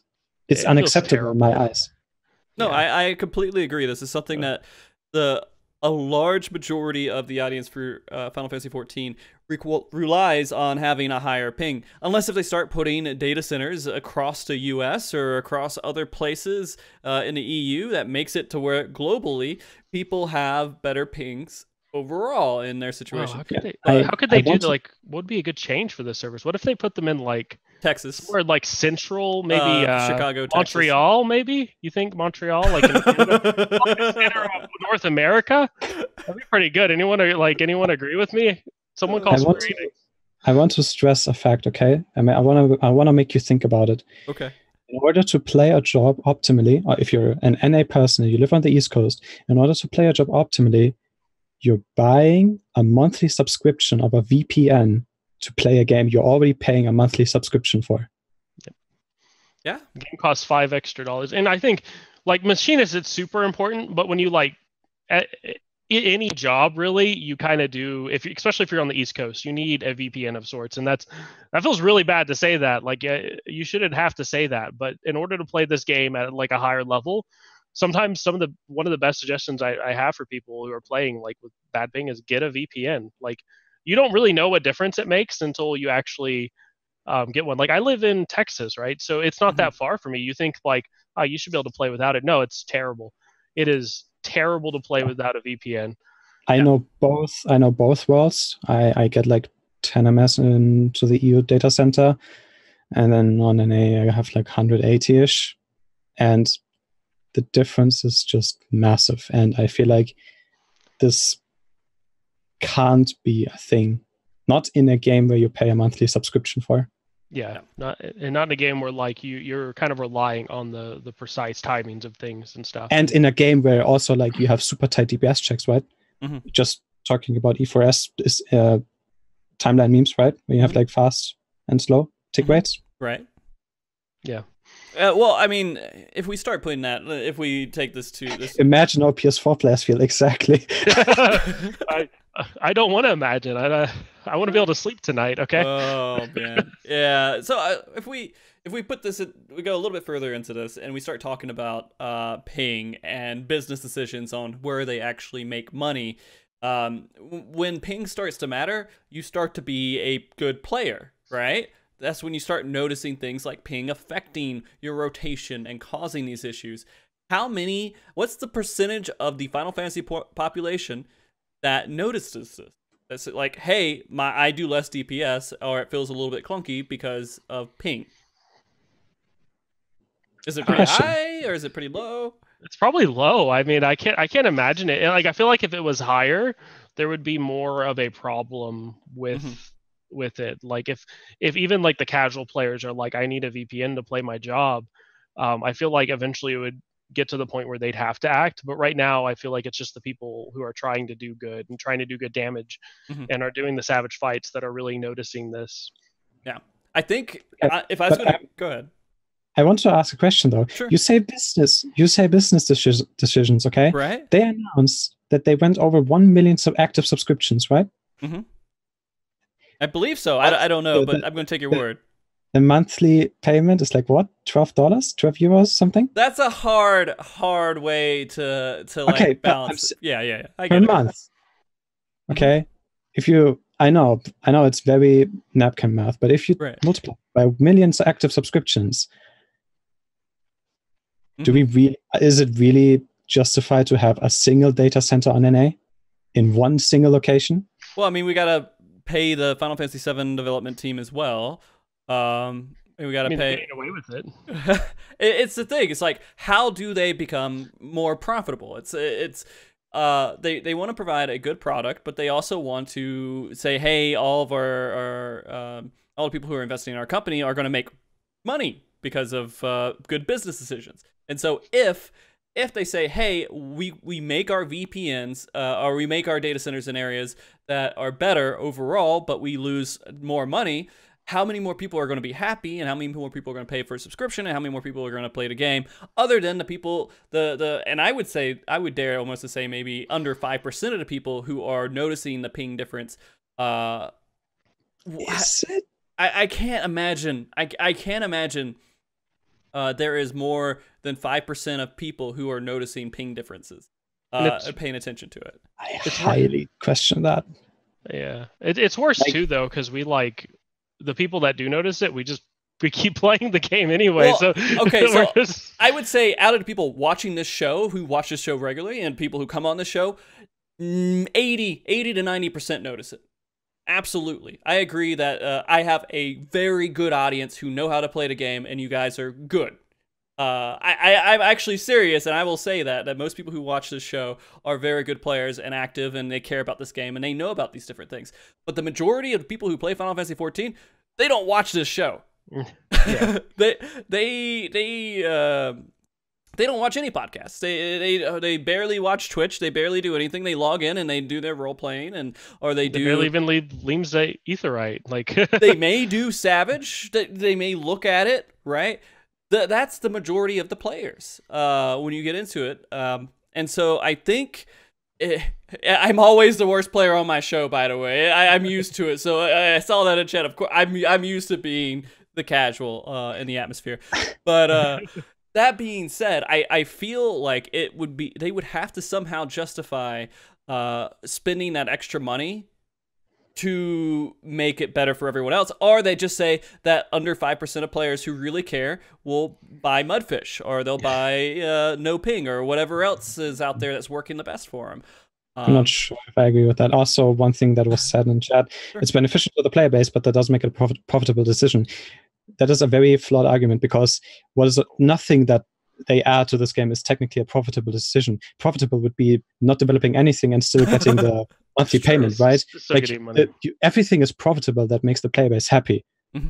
That's true. No, I agree. And I think they have a balance, a level that they have to keep people playing and to keep them sinking into an abyss of other MMOs who turn in and no one's playing the game anymore, and that's what the game is.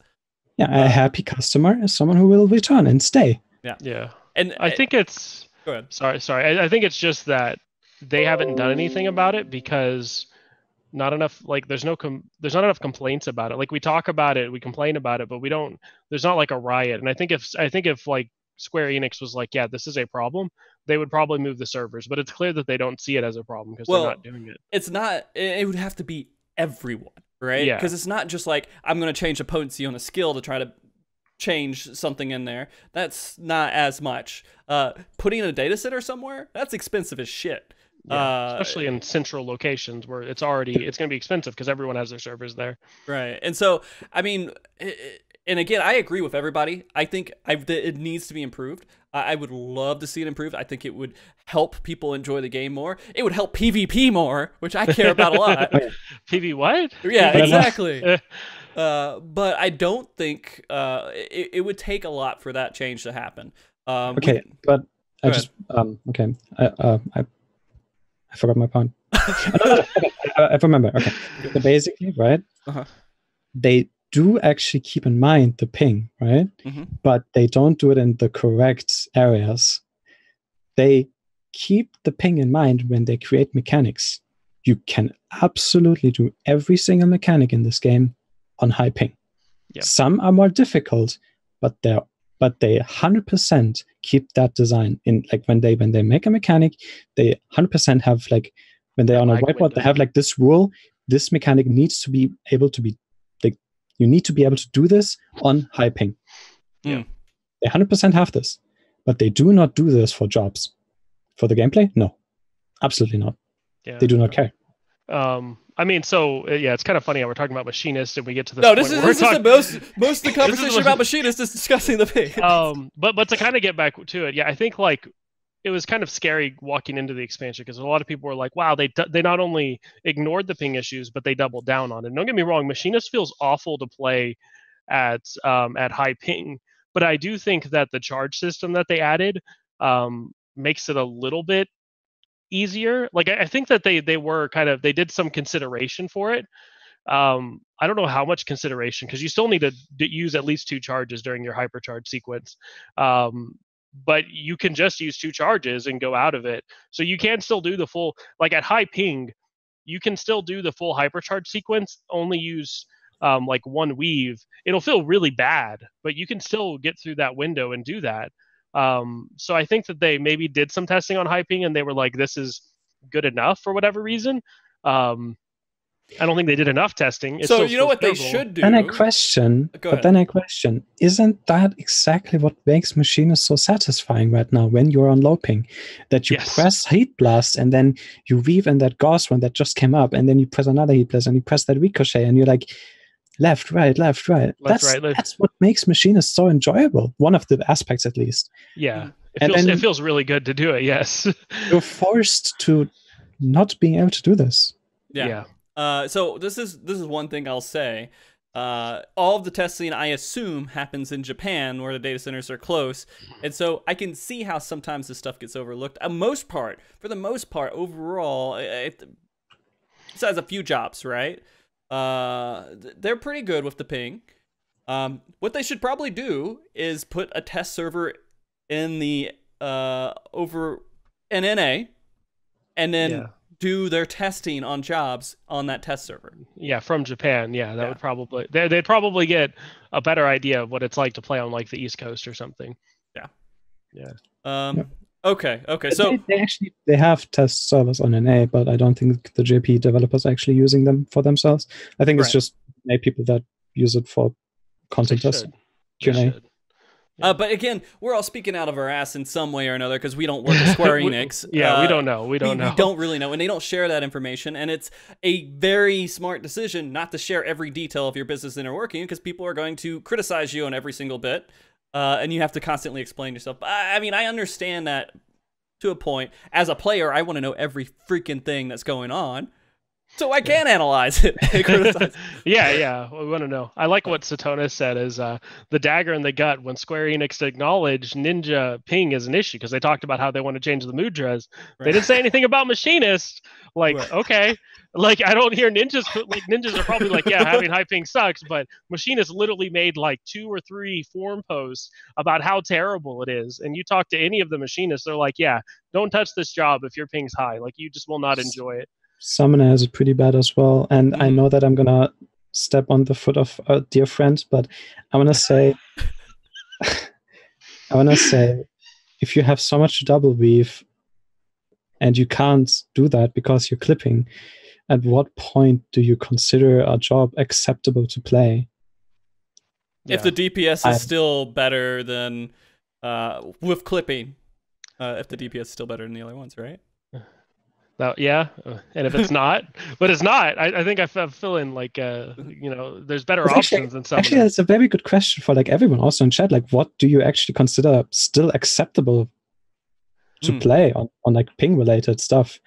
Because for me, for example, when I procs on NA, I knew from the very get-go that I would not proc as a machinist just because I find it unacceptable. Not being able to double weave, and then especially the heat blast thing is Or do you mean what do players say, like what does your ping have to be to play all of the jobs, or what jobs are not acceptable to play with a high ping? Say that once again. Which side are you looking for? Like, what jobs are having the worst issues right now, or where is your ping if you want to play all the jobs? Like, which question are you asking in chat? Sorry. Oh, like both. Like, what do you consider acceptable / unacceptable until you would play a job? Okay. Yeah, like what maybe like how much percent worse are you on that job or something? Maybe like Mhm. like a machinist with bad ping does like 5%. That's just a bullshit number, by the way, but does like Okay. 5% less. Is that unacceptable at that point?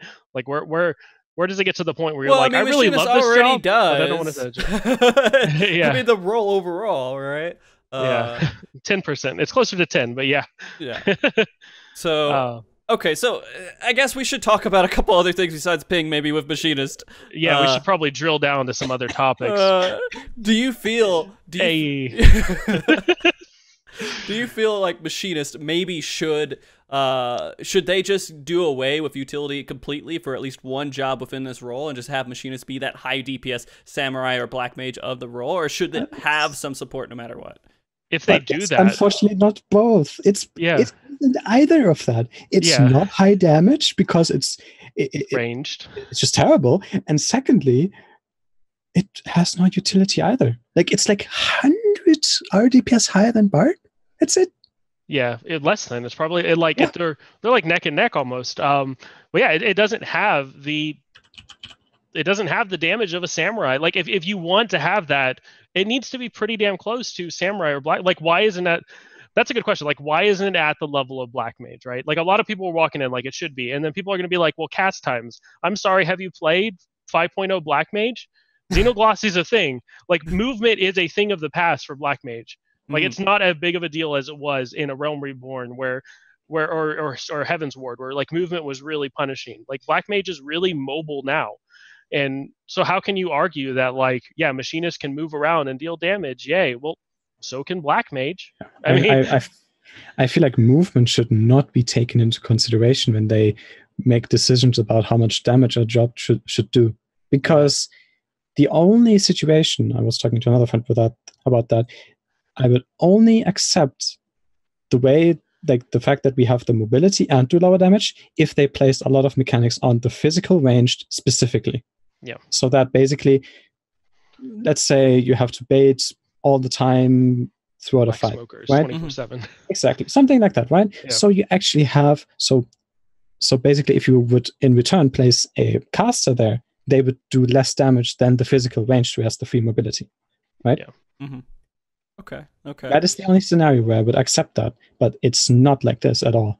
Yeah, but it's not good.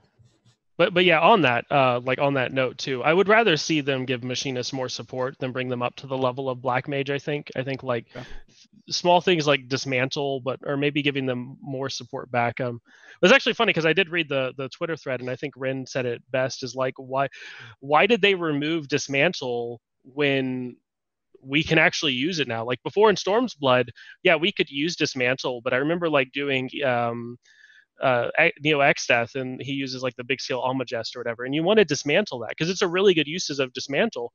But there was like one time where you were in a wildfire and you just couldn't use it, and we had a lot of windows where we just couldn't use it. But now Machinist has that flexibility again. Like you can even weave dismantle. If we had dismantle, you could use it in between hypercharge windows and it would be fine.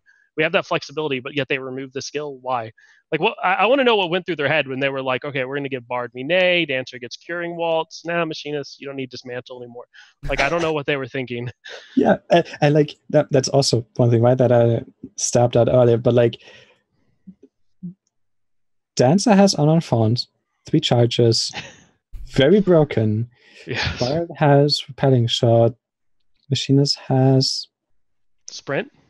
Oh no! Wait, everyone has jetpack. Right. Jetpack would be kind of cool. It would, I mean, like they have that little tool. They could like flip it around and like blow some air and jump somewhere. Yeah. Yeah. It's like really. I want to emphasize this. Machinist does not have the damage. It does not have the utility. It has nothing. It's it flashy. Only has fun. It has fun. But I mean, like, to be fair, like if you look at RDPS, like they're all pretty much the same. But yeah, they don't have anything extra. They don't bring anything extra. Okay. But despite all of this, though, like I love Machinist. I've done a lot of work on Dancer, but Machinist is what I cleared most of the fights on Machinist. I'm effectively now a Machinist main because we got the gun. I really like playing Machinist. I actually progged most of Titan on Dancer And then we got to the end, and I just wasn't doing enough raid damage because the person I was partnered with was still kind of like learning the job. So I switched to Machinist, and I was actually scared not having Innovant for like the very first mechanic because of the way that we did it. I felt like I had been relying on Innovant to get me to the safe spot. It eventually worked out, but it was pretty scary running over there. But it all worked out in the end, and I had a lot of fun like just playing the fight on Machinist. And I think if your ping is good, it's a very the job is designed to feel really good, despite like the grievances. Like Queen is just a button you click, a button you click. She shows up and she just does stuff, but the sounds she makes are kind of cool. Drill is probably my second favorite button to click in the game because it just feels so great. Animation is really cool as well, actually. Which one? The summon automaton Queen. Oh yeah. When you like. If like it's like downtime and you're summoning Queen like in between, seeing the full animation's really cool. Yeah, like you like flag her down. Yeah, auto crossbow is amazing. I agree with Timmy. Like when you're doing AOE, the thuds just feel so good. The class is really designed with feeling good in mind, and I think they accomplish that really well. Outside of ping issues. If you have ping issues, it's terrible. Like, it's there's no juxtaposition. It's not like it's. I mean, there is such a juxtaposition. Like, it's not like it slowly gets worse and worse. It's like ping issues, don't play it. No ping issues, it's great. Okay. Yeah, Machinist is like that that stylish class, like the hipster kid in your school who's like looking really cool and stuff, but he never says anything, right? He doesn't do anything. He just doesn't do anything, yeah. So I would really like support to be added to Machinist something. I really hope that their eventual goal is to just double down on the support. They just need to suck it up and be like, these 3 jobs are support, and they're going to get support. So, I mean, when we talk about them in kind of a group here as the role, we don't want to call them physical ranged anymore. We want to call them support. I mean, that's the end. Like, you look at this role, and the highlight of this role is that they do physical damage at a ranged position, but they support your group. You bring them because they help the rest of the team members. Some of them a little bit more, some of them in a different way, but they do. And that's the idea you guys are looking for? That is the ideal world, but unfortunately, I know what is going to happen, and that is just 2%, and they will up the potency, and then they say goodbye. 20 potency across the board. Yeah. I mean, but that's what they've been in the expansions before. Like, you don't want to. I feel like Square Enix never wanted to give them that name, but that's what they were before. Like, Refresh and Tactician and all that, those were support abilities. And especially in like Heaven's Ward and A Realm Reborn, you brought a Bard because of the support that they offered, not necessarily because of the number they're putting out on the screen. And that's just not there anymore. That just is hardly like Troubadour is hardly a reason to bring a ranged DPS. Yeah. Okay. So I guess I do, you know what, we can get to this question a little bit later. Can you guys imagine, we've already talked for about 2 hours. Oh man, I could complain about ranged DPS all day. Let's go. Okay. Well, one thing that I want to do is I want to make sure that we invite the chat here a good bit for some of these questions. And I want to hear maybe some stuff that we haven't talked about. I'll go through the list of questions, and if something that we may have already said, I might skip over it. Anything that you would like to ask the guest or anything else, throw that out there, and we'll go over those. I will be doing a giveaway in this next section, which could be this Krupakur, or the what? The Krupakur, our dear departed. A mini figurine of him. It's not that big, but it's pretty cool. Or this Moogle speaker that you can hook up. I would love to see it in action. I have not yet. Someone hook that up to your computer and then listening to the game through that. That would be amazing. But one of those we'll give away, and I'm going to let our guests decide that. But before we get into the questions and everything else, of course, I'm going to force you guys to watch this 1 minute little Twitch ad. So give us 1 second, guys. We'll be right back. If it works, press the button.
All right, we're back, guys.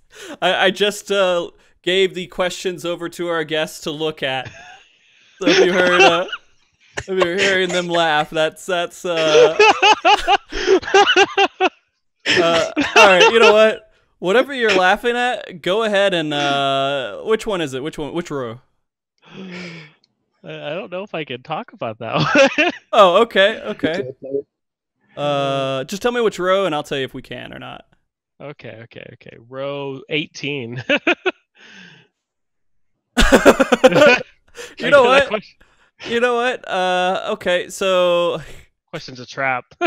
Yeah, it is. It is. Lavi, why are Aether Bards considered traps versus other data centers? Do I really have to answer this? I mean, it has to do with like the top players in the role for a certain period of time. Where traps isn't a good word if we want to be politically correct. Yes. They were open about their decision and what they were doing, and I think okay. It's better to support them for that decision than to. Well, I was thinking about like you go into a party and then they're just not good. Okay. No, that's definitely not what they meant. We got a completely different question. We can't skip over that. So I thought you guys were being positive. I don't know. Maybe I'm just an innocent guy. It's a pretty well innocent. Yeah, I understand what you guys are saying, but I didn't think that was the direction. I thought they were just trying to say that Aether Bards are just not as good. Aether Bards, they really suck in PF. That's if you guys are. If you guys are trying to be like, horrible people, then maybe we won't go into that question. Jeez, guys. All right, let me ask another question here. Wow, this is a very long question. I'm going to go for a shorter one. That looks like a good one, but I don't have time to read it really quickly. Wait, I'll read it for you. I'll tell you if it's good. Okay, yeah, read it for me while I ask this question. Yeah. Do you feel that you performed more consistently than Melee as a range DPS in Prague? Yep. I guess that means as playing a ranged job, were you able to be more consistent? Absolutely, yes. Yeah? You should. Yeah. Play your comfort. You do lower DPS than other jobs, so pull your weight. Yeah. Okay. Yeah, I think like I was more ability is and on the phone, but like on the two other range jobs still, you have so much freedom, your rotations are really simple. Make use of it. Yeah. Okay. And especially if a lot of like the prog talk comes to play to your comfort. I think if I was like switched to monk and mid prog, I'd probably eventually get it, but I would be a lot worse of a player than just me kind of chilling out on Machinist and just kind of handling the mechanics while doing something I'm comfortable with, which is a big thing for prog, like being comfortable, especially for less like cutting edge groups. I would say being comfortable on what you play on is more important than trying to run with the meta pick for a clear or whatever. Okay. So Zeb, I'm gonna let you read that, and while do you want me to read the question? Well, read it to yourself, and tell me. It's an okay question. Is this okay question? All right, I'll ask that here in a second, but I'm gonna ask you guys real quick. To decide for the people of chat, I will say that Kurpakurkur is slightly defective because it usually has a dewdrop on the top of it, but this one does not have a dewdrop on the top of it. I didn't realize that until recently. If you guys are okay with that, that's part of the equation here. But our guest, which one would you think people would want the most out of these three? I think the Moogle, because it most represents Bard, Okay. It's like you get someone screaming at you. Yeah, all right. Zepp, you same? Yeah, same. Okay. So guys, but I also want to make you say Kopukomor. Kupakomor? Well, they can use the speaker to make you say that. They can hear it through the speaker at all times. They make a clip of you say it. Yeah. Oh. Why would a normal person be able to pronounce that? Okay, come on. It's not like a word that everybody should be able to pronounce just right. It's Kupakomor. I don't know. Guys, all right, so Moogle speaker, we gave one of these away recently, and I think that this is the other one that I have, so this would be your last shot to get a Moogle speaker if you want to, which I'm not going to open the box because I'll leave it pure for you, but it'd be kind of cool, nice little thing to keep around. So if you guys want that, we will put in the chat, Are you people allowed to roll yet? Not yet. I'm waiting. I'm waiting for the right word. You're like the evil loot master and party finder. Mount goes to me first. Oh yeah, and I also have to say, of course, and I'm sorry, Zepp, this is a U.S. only drawing, and that means not Lavi can enter it. You know, Whoa. I'm sorry, the shipping is way too much to ship to EU at the moment. If someone donated $200, I'll ship it to someone in EU. But if I'm not going, $200 is a lot of money for me to the fork for over right now at least. So Moogle speaker, we'll go ahead and say, I want people to say Bard. Bard. All right, we're going to make that the word. So if you guys use that as a word, I'm going to go ahead and announce it here. You can just type in Bard, and you can enter in the giveaway. And I'm going to be honest with you, not a lot of people seem to enter these giveaways when we do them. So you have a pretty good chance to win if you just enter in there. Probably a better chance than you would in a mount drop in Primal. So if you guys want to try to win that, go ahead and just type in Bard. We're going to ask the next question, which I guess we'll go into this longer one since Zepp has approved it. Okay. All right, so when Alexander Gordius Savage was released, it was so hard that it pretty much forced Statics to play specific jobs where Paladins, Monks, and Machinists were all banned from Savage raiding because they didn't contribute much to the overall raid DPS, and Paladins suck at mitigating magic damage. I feel that because I was there. Do you believe that Alexander Gordius Savage PTSD, or Gordius PTSD, is one of the reasons that raiding Statics are demanding that their raid group still adhere to the current meta raid composition, even though the current and past Savage raids have been much, much easier to clear than Gordius Savage? I think it maybe had a very long-term mindset change in the community, but I do not think that it is the reason why they do it. I think mostly why stuff like that happens is you have the top tier groups who are doing the race, and they will inevitably do what is most optimal because they want to be first. So you do what's optimal, right? Mm-hmm. Then you have the hardcore / semi-hardcore / midcore / casual groups who will then in return see, okay, hey, these people do this, so that should be optimal. And then you also have balanced people, balanced mentors who say, this is optimal, this is not so optimal. You have general opinions from people on Twitter. So there's a lot of opinion making, influencing. And I think that is more the reason why people and raid groups especially stick to meta compositions more so than because of Gordius PTSD. I think the majority of the player base has already forgotten about it. Okay, so you would say since people watch this show, most likely no one's going to bring a physical range support to their group. Maybe, but I think I don't think it was really like Gordius that did it. I think it's kind of like the advent of FF logs and people being able to see like this is what most people are running, this is what people are doing. Because like the counterpoint that I give to Zeppe about like people copying prog groups, like Dark Knight, wasn't it used in like most of the world first, but a lot of people still in Storm's Blood still towards the end really didn't like it that much. It's because of disparities between what first groups do and what the influencers do. Yeah. Like the majority of the influencers, like the big tanks, mentors and whatnot, or like Twitter personalities, they all spoke against Dark Knight, and that influences people. Yeah. Yeah, okay. No, I definitely think that it's a lot of that, and also I think the community is kind of slow too. I remember like when I saw recruitment posts coming into Shadowbringers, a lot of people wanted like dancers and stuff, and like I was kind of like looking at the numbers and stuff, and I'm like, oh no.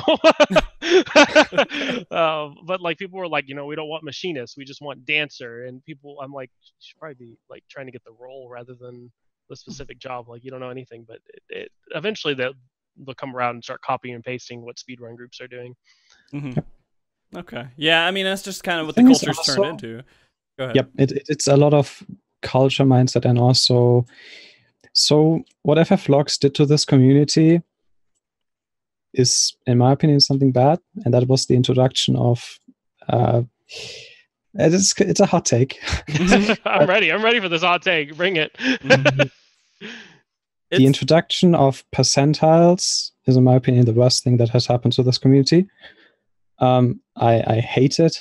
I've always disliked that, because what it really does is, because it's relative to what other peoples do, it is impossible that everyone can be a 99 percentile player.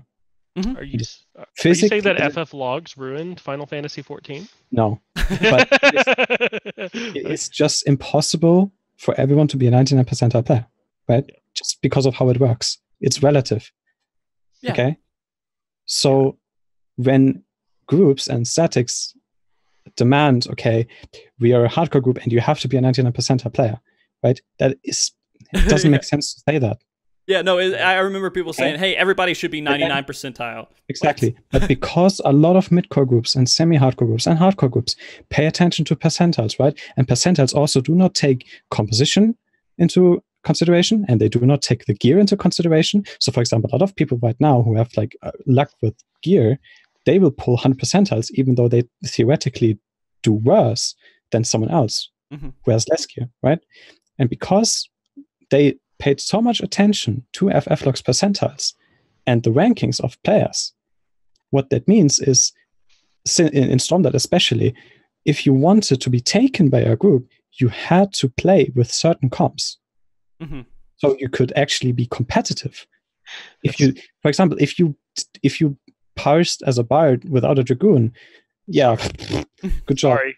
Yeah, wow, I'm not going to take this blue bard. And there was no thing on FF logs that was like, it didn't say he didn't play with a dragoon. It's just, you were just blue or whatever, like blue, purple, because you didn't have a dragoon. And yeah, I kind of agree with that too. If you try, never recruit a healer by just looking at their percentiles. From my experience, that's probably like one of the worst decisions you could make, because you don't know like what they're doing, or especially what they're not doing.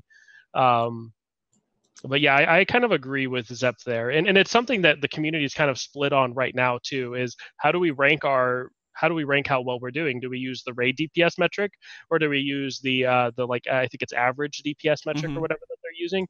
And it's like a big dispute in the community right now, because people want to be ranked, and they want to be ranked by one of these numbers, and both of them are incredibly flawed and have different variables that change depending on where you are. So there's no like good answer, and the only good answer is like, there is a good answer.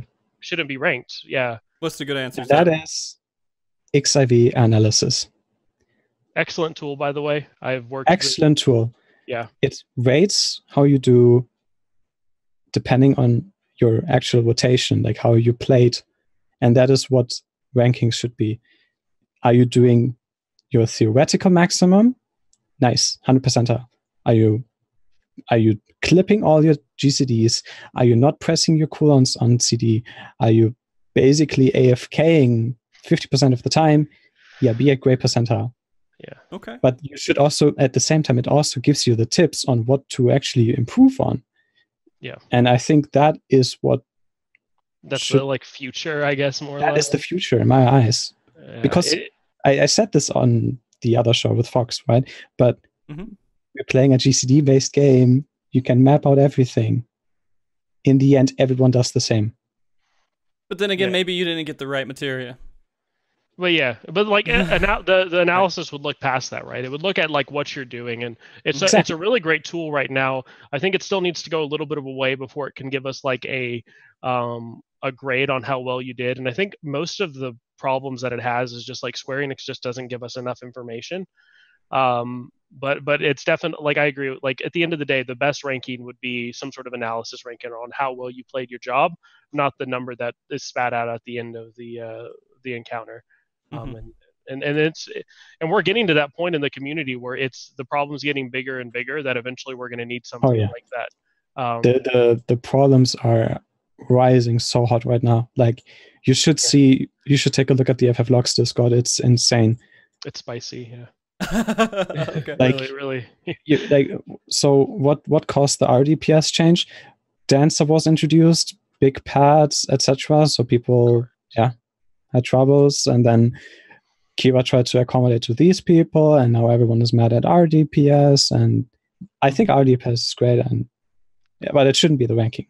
Yeah, I think it's probably it's one of the better. It's something I've wanted in FF logs to see like what the actual job brings. But yeah, ranking someone on like how their buffs did with their party members just doesn't really jive well with me, especially as like a dancer. Like someone to get rank higher just because they partnered a samurai with an Eden Grace weapon, while some dancers like playing their ass off and they just have they have like a broken weapon partner or something. You know, it's Right. like, yeah, you look a lot worse, but it's because you don't have a good friend with an Eden Grace weapon. I don't know what to tell you. Okay. All right. I'm going to remind everybody one more time here. If you want to enter in, go ahead and type in Bard if you haven't already. This is going to be the last chance you guys have while I ask this one more question. And this question... yeah, I'm rebellious. I applied again.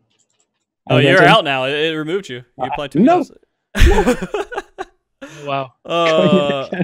Okay, so here's the question I was just asked a second ago. Should Battle Voice affect the Bard that uses it? Would that make their own DPS too much if the buff functioned like other party-wide buffs that gave the user some benefit of a similar effect or the exact same effect as the rest of the party? I think it's whatever. I think like if it does or doesn't really change much. I think that there's probably a good argument to be made where like if it did affect the Bard would want to use it selfishly, like we have the embolden problem all over again. So it's probably better that it doesn't affect the Bard, because players will do that. Players will wait till raging. Oh, I hit raging and battle voice together. I'm like, no. So maybe it's better. Let me take that back. Yeah, no. Don't affect the Bard. Yo, imagine a world where every single weight buff was not applied to yourself. Then you cared about the. Do you know how often it would not be used? Right. It would just not be. Yeah, that's equally a terrible world as well. Like if they did make it affect the Bard, they would have to bake it in so that way Bard fit on the same timeline as everybody else. Like Dancer Devilment works because it's on the 120-second cooldown. If it was like 85, like that would be a kind of a nightmare or something. Okay. All right, I'm going to announce the giveaway winner here. Or, well, I'm going to draw. Then I'm going to announce... it is Agria Pella. Agria Pella. I hope you live in the U.S. If you do, you'll get with me after the show. And also, just go ahead and say something in the chat that says, hey, I am Agria Pella. Just so we can make sure that you are alive. There we go. That pinged you. And then I'll get with you after the show.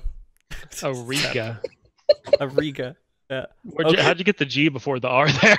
Ariga. I don't know. I'm dyslexic, I guess. I can't really tell you. So all right, awesome, dude. So get with me after the show. I'm gonna message you in Twitch, and then we'll organize how to get this awesome Moogle speaker over to you. The last one that I have to give away. So congratulations on that. Now, congrats. Yeah, congrats. Say congrats. Congrats. Okay. I heard Zeppe say it, or Zeppe, sorry. Zeppe, yeah. Zeppe. Okay, so here's another question here. Should Dancer do more damage for the amount of extra work you're required to do? I think it should just do more damage, period. Okay.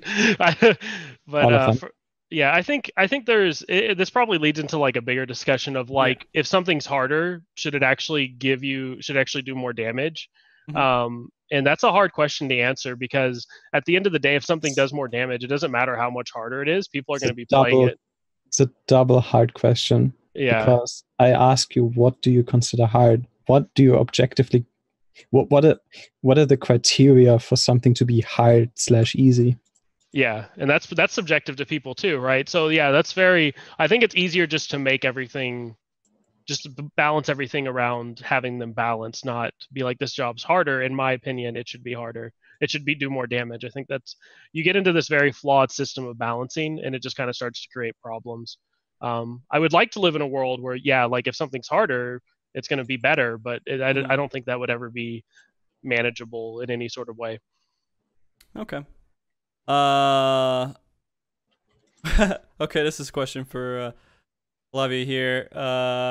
Show Toast on cam. Is Toast an animal? Toast is my corgi. I have 5 dogs. No, I have 4 dogs. I can't count apparently. Nice. Yeah, I have 4 dogs, and one of them is a corgi. And I guess someone knows me and they want to see my dog, but he's not coming in the room. Fair enough. I grew up with really 7 loud. dogs. I know. Oh yeah. My family is the same way. I think when I go visit my parents, they have like 6 black labs out the door. Yeah. Oh, really... the best. Yeah. I have 2 golden retrievers right now, and it's too much. Yeah. I don't think I can get. I'm at capacity. Okay. All right. So here's one more question. Let's see. I think we kind of already answered that one there, so we're gonna probably skip on it. Well, I mean, this goes into a question: should Bard, Dancer, or Machinist go the way the tanks are, a more homogenized role, each bringing similar stuff to the group, but playing differently, or should they have varying levels of support? Which I think we talked about that a bit too. And the end result was that they all should bring some level of support, right? Yeah, it should feel different enough to when you change the job stone, you have something different, but they bring different things of sorts. I think the tanks are incredibly well done. I'm not a tank expert by any means, but I've leveled the so tanks. much, but yeah, but I've leveled them and played them, and if it feels different playing each of them, but I'm doing the same thing, and I think that's like as much as you can kind of hope for, I guess, in terms of balancing. The thing is, in previous tiers, you like the way how I would like to go, and I know that they will not do it. Apparently, like I always try to be very loud about this. I hope and I wish for the physical range to all have unique mitigation tools, so that if you bring a dancer, like you would talk about, okay, why do we want to bring a dancer? Because of this mitigation tool, because Machinist doesn't have it, or Bard doesn't have it. And if you could bring Machinist / Bard, or one of them, it's because some dancer doesn't have something. And I'm not a big fan of the homogen. I can't say that word. Okay, they're all the same. Yeah, I don't like that. I think Troubadour being taken away, so right. No good. Okay. Yeah. I mean, and that's a pretty broad question for all of the roles, really, because no one really. It's such a tricky situation. No one really likes that, but then no one likes being left out either. And so it's. No, there were certain parts where it's good. For example, giving every single job melee combo. It's good. I like that. Okay. Taking tools away and giving them to all. I think like the Troubadour example, it would have been fine if they had given Bard something else back. Yeah, either that, or if they had just kept Dismantle, kept Troubadour, and then give Dancer something unique or special. Yeah. There's a lot of ways to go about that, but they didn't do it. So we're gonna have to live in the world right now. Why okay, actually, easy fix. Why not make improvisation like what's it called? Collective unconsciousness, 10%, 10% damage reduction around the dancer. Cast it. Make it a button I want to click. Yeah, I mean that would be great. Anything, like if it was 10% around the dancer, that would be. If it was 10% mid, that would be. Just make improvisation collective unconsciousness. They could do that, yeah. Okay. Would you guys like it if you had an ability that made it to where you stopped everything you did and you did no damage to support? No, you don't have to stop entirely. You just click the button once and then it applies. And everyone has it for 5 seconds. Or alternatively, you could channel it for longer, but you wouldn't do that. But you may do it. But you may do it during prog. Actually, like I shit on improvisation, but I actually clicked it a few times during like Tsunami 2 or something, like, and I don't know if it did anything, but hey guys, I'm helping, I did my part. You click it and they're healing 10% more, but it's just a really it needs to do more. I can't keep talking about that because it's just not enough. Okay. The more I think about it, like this is really what they should have done, because Dismantle is unique in the way 60 seconds, 5 seconds uptime, 10% reduction on a target, so you need a target, right? For example, which means in fights like Ultimate, you would want a Bard instead, because, for example, as a Bard with old Troubadour, I would want old Troubadour, not the new Troubadour. You have the strong 30 seconds uptime, but you have the 180 seconds cooldown, and you also need to be in the correct song, which is giving it like some sort of uniqueness. And then on Dancer, you would have had improvisation, which does the 10% reduction around the dancer. I think that would have been really cool. I don't know why they didn't do it. They don't have Zeppe on their team, man. I think that's it. You're actually getting a call from USGP right after this. Yeah. Hire me. Yeah. I'll come and battle design for you. Yeah. All right, we're kind of getting to the end here. I know there's a couple points we had in there that we kind of touched a little bit, but we didn't really go into detail about it. But this is probably a good moment if you guys feel like there's stuff that's like left lingering that you want to discuss before we end the show. Is there anything else that you guys wanted to talk about? It's just kind of like on a note of like everything that we've been talking about. Like, yeah, like me and Zeppe, especially Zeppe too, like play at like a higher end of the game to where if Dancer and Machinist and Bard aren't performing as well as we want them to, like, yeah, we'd probably switch to something. But for most of the people playing this game, it may not matter that much, and you should definitely like if you still enjoy Bard, Machinist, and Dancer, you should still go out and play them. This isn't like a call to level monk and not do it. I think that's important to remember because playing the game at the end of the day should be fun, and if playing Machinist is fun, you should definitely be doing that. Absolutely, and I think that's something that we have to say during every show here is that you need to enjoy what you're doing. You need to play the game and be happy you're playing it. Otherwise, what's the point in playing a game if it's not making you happy in some way or another? And but then we go into those very social and deep philosophical discussions about what actually makes you happy and how much is that reliant on how you make other people happy not happy, right? It is kind of a weight. It's like that's what I'm saying. Is like me and Zeppe are probably in the position where like I really like range DPS, but I also like contributing the most that I can to my group. So I'm gonna have to give up one of my likes to appease that. And if you're that type of player, then obviously follow, do whatever you feel is best. I want to like this isn't like a ranged is dead sort of thing. You could still absolutely play. Not. You can still play.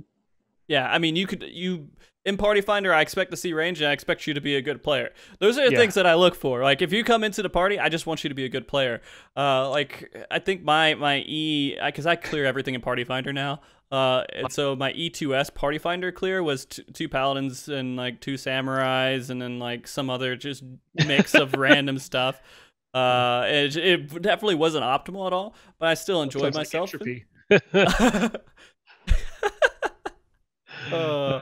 Okay. Zeppe, any other things that you wanted to talk about that you feel like we might have not hit on good enough? No, I think I always talk when I wanted to. Yeah. No, and this has been an excellent conversation, by the way. I feel like the show went really well, even with just the 3 of us here. You guys had some really good input, and I think we had a pretty good show discussing ranged physical DPS today. Hypothetical support DPS. Hypothetical support DPS. That's a good one. That's a good one. I do want to make sure both of you have a moment to say last words, shout out, anything else that you want to say before we end. Like if there's someone that like, oh, I wouldn't be happy if this person wasn't playing the game kind of thing. And I'll start with you, Zeppe, if that's okay. What kind of shout outs that you'd like to do and anything that you might want to say to people before we head out? I want to do a shout out to Awa Hoshizora. I'm a big fan of you. I hope you never stop playing this game. I would be very sad.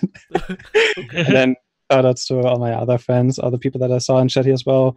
Goka, Shalfu, Ginpai, Phantom, and also my boy Nyari. Very big fan of him. Okay. Yeah. All right. And if somebody wanted to find you in any capacity at all, how would they do that? Find me on Twitter at Zeppe Monado. Okay. And maybe you'll stream at your Zeppe899. Yeah. Okay. All right. And Lavi, this is your first time coming on a show. Hopefully it was a good experience for you. I appreciate you coming on. Is there any last words you'd like to say or anything else? I'd just like to give shout outs to a lot of the people that helped with the theory crafting early on for all of the range jobs. So all the Satonis, Infinite Story, Zeppe is here. Shout Zeppe out to you. There's also Fox Dio who helped out quite a bit. There's another player named Suki that helped out. Imhotep Raw. All these players, like they came together and they helped us develop the tools and come up with the information and also spread awareness of the proper way to play the jobs. And I think without them, like we kind of be a little bit lost. And so I'm really appreciative of them. Obviously, my wife, I shout her out because believe it or not, absolutely. making like a dancer sim takes away a lot of time from your loved ones. I think there was like a 2-week period where I would just come upstairs and I would just work on stuff, and she had to figure out what to do with her life. Yeah, it's Okay. so definitely a big shout out there. Yeah. And you know, shout out to also Timmy. I got to shout out my boy Timmy Okay. for kind of pushing me along and stuff. But yeah, that's don't have much else to say. If you want to find me, you can come over to the Balance Discord at thebalanceFFXIV.com. It's a great place to learn how to play your job and to learn how to optimize min-max, figure out what the best in slot gear is. And you can find me there as a moderator, also a dancer mentor. Or you can also find me shitposting too. So okay, excellent. And sometimes you stream on the Ellunavi 12, right? Yeah. I'm probably gonna start trying to stream more, especially now that I've warmed up to the whole face cam thing. But we'll see if you're lucky or not.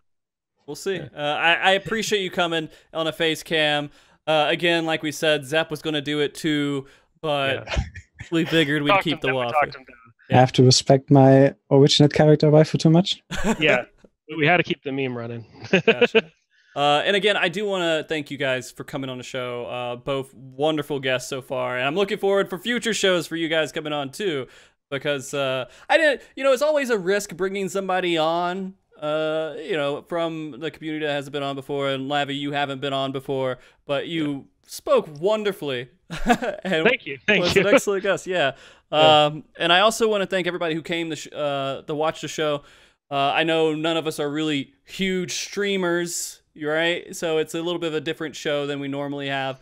But I feel like we had a really great quality discussion today. And also, thank you very much, Andre Kane, for the music I use in the intro and the closing. Kiara, my wife, for being my emotional support when you guys don't see me on social media or streaming in any way. And also, thank you, Blazana, who gives me the layout artwork that I work with each week.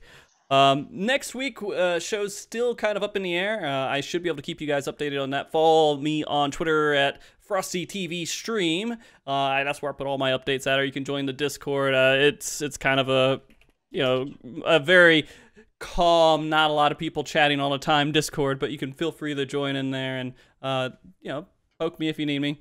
And then also, of course, this channel, we will be here again live next week.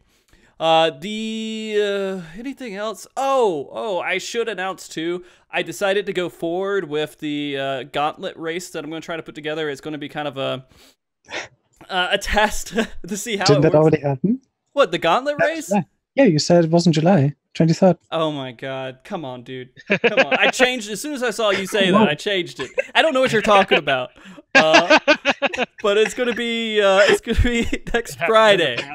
Next Friday, guys. The month 8/23, not 7/23, but 8/23.